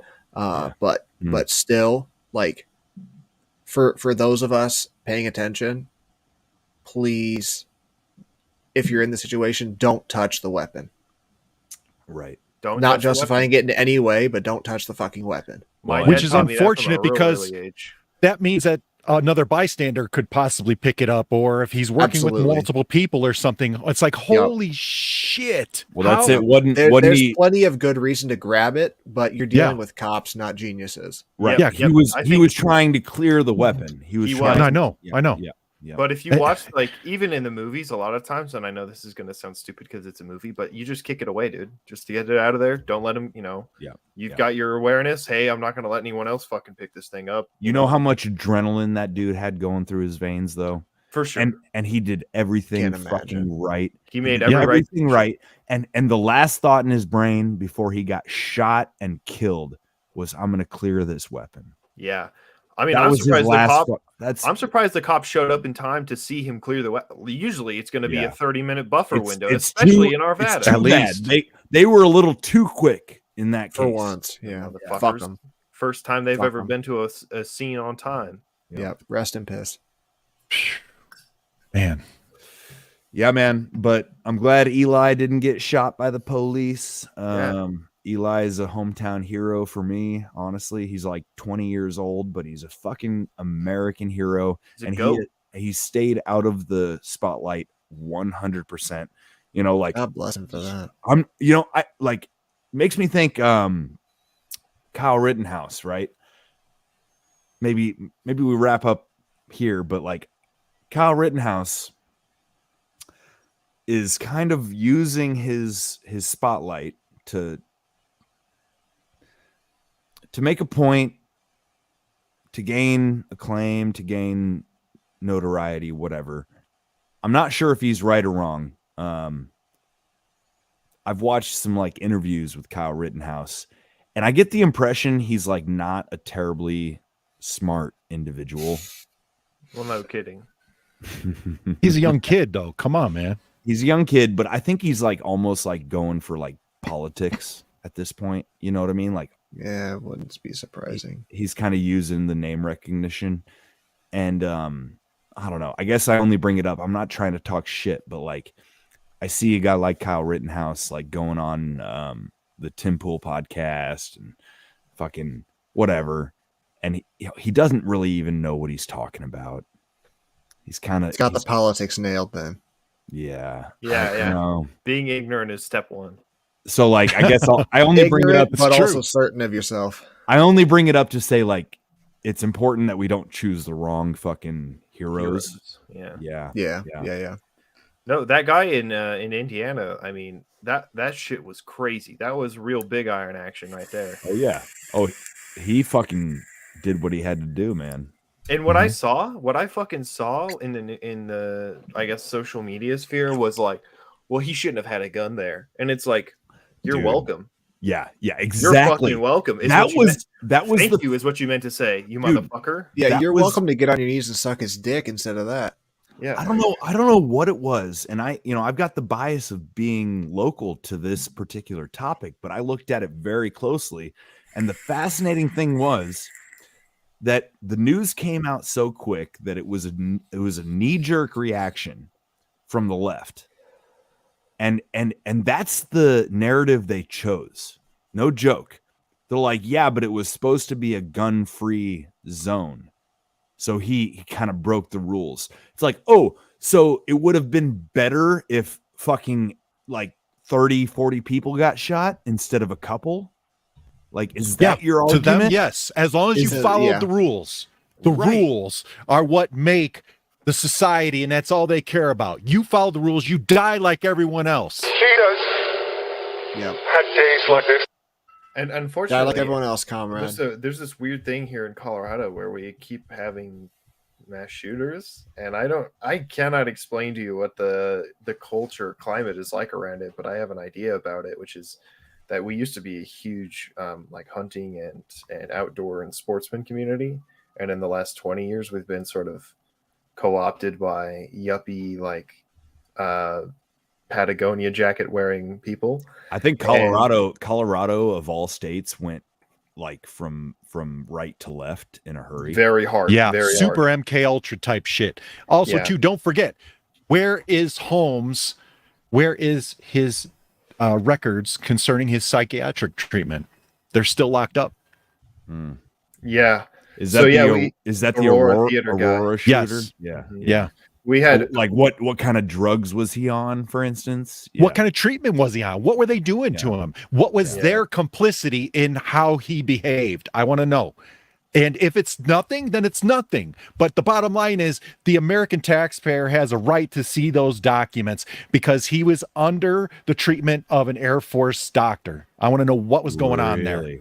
Yes. Wow. He was ex-military. I don't think I knew that. No, that's the problem. He was a guinea pig. Oh, wow. Yeah. It's like you said, it's a bit of an MK Ultra situation, but we also had the first big national shooting, which is Columbine. We've had one in Highlands Ranch. I mean, it's crazy. Should we even talk about Vegas, man? Stephen Paddock definitely could have carried all of those guns and ammunition up all those flights of stairs, and fired them in less than moved how many quickly minutes? between several windows. If you guys are that he could not have done. I'm just I'm just making it. There's a good episode on Against the Mob they did of Stephen Paddock fairly recently, I think, and it was really good actually. They get into all the details, and there's like this like Arabian prince or something that was across the street, and all this stuff that was happening politically that could have contributed to the situation. What do you all know about the Buffalo shooting? Somebody just told me recently that one of the people that got shot in that grocery store in Buffalo, Rob, you might know about this. Water injection. Yes. Yep. He was involved in hydrogen power.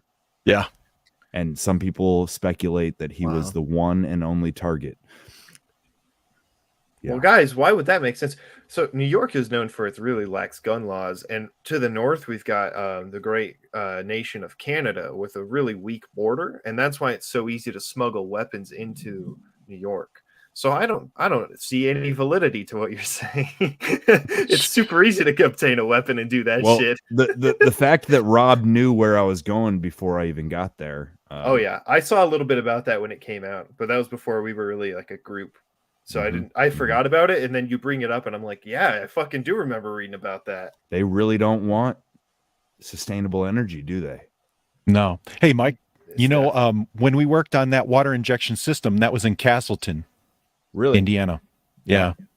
And after that, I ended up working at, if you know where ARC is, off of Georgetown.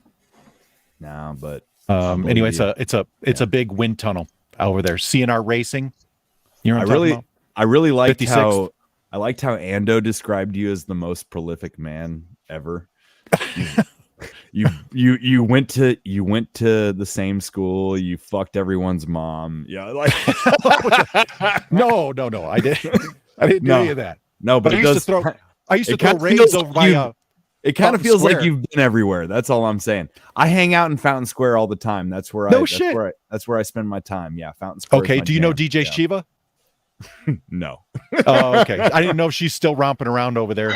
One of the LGBTQ people. So yeah. Huh. So you're right. They do not want you to have sustainable energy. They don't want you to have sustainable anything. Yeah. They want you to be a slave to their system that they are creating. Right. Of course. Beholden. Yeah. It's all centralization all the way up. Well, we're fighting. All right, boys. I really gotta get some sleep because it's 10:30 here. Yeah. And I gotta work in the morning. I think as I'm sure everybody else does. It's time for me to go too. Yep. Appreciate y'all. Always a good time.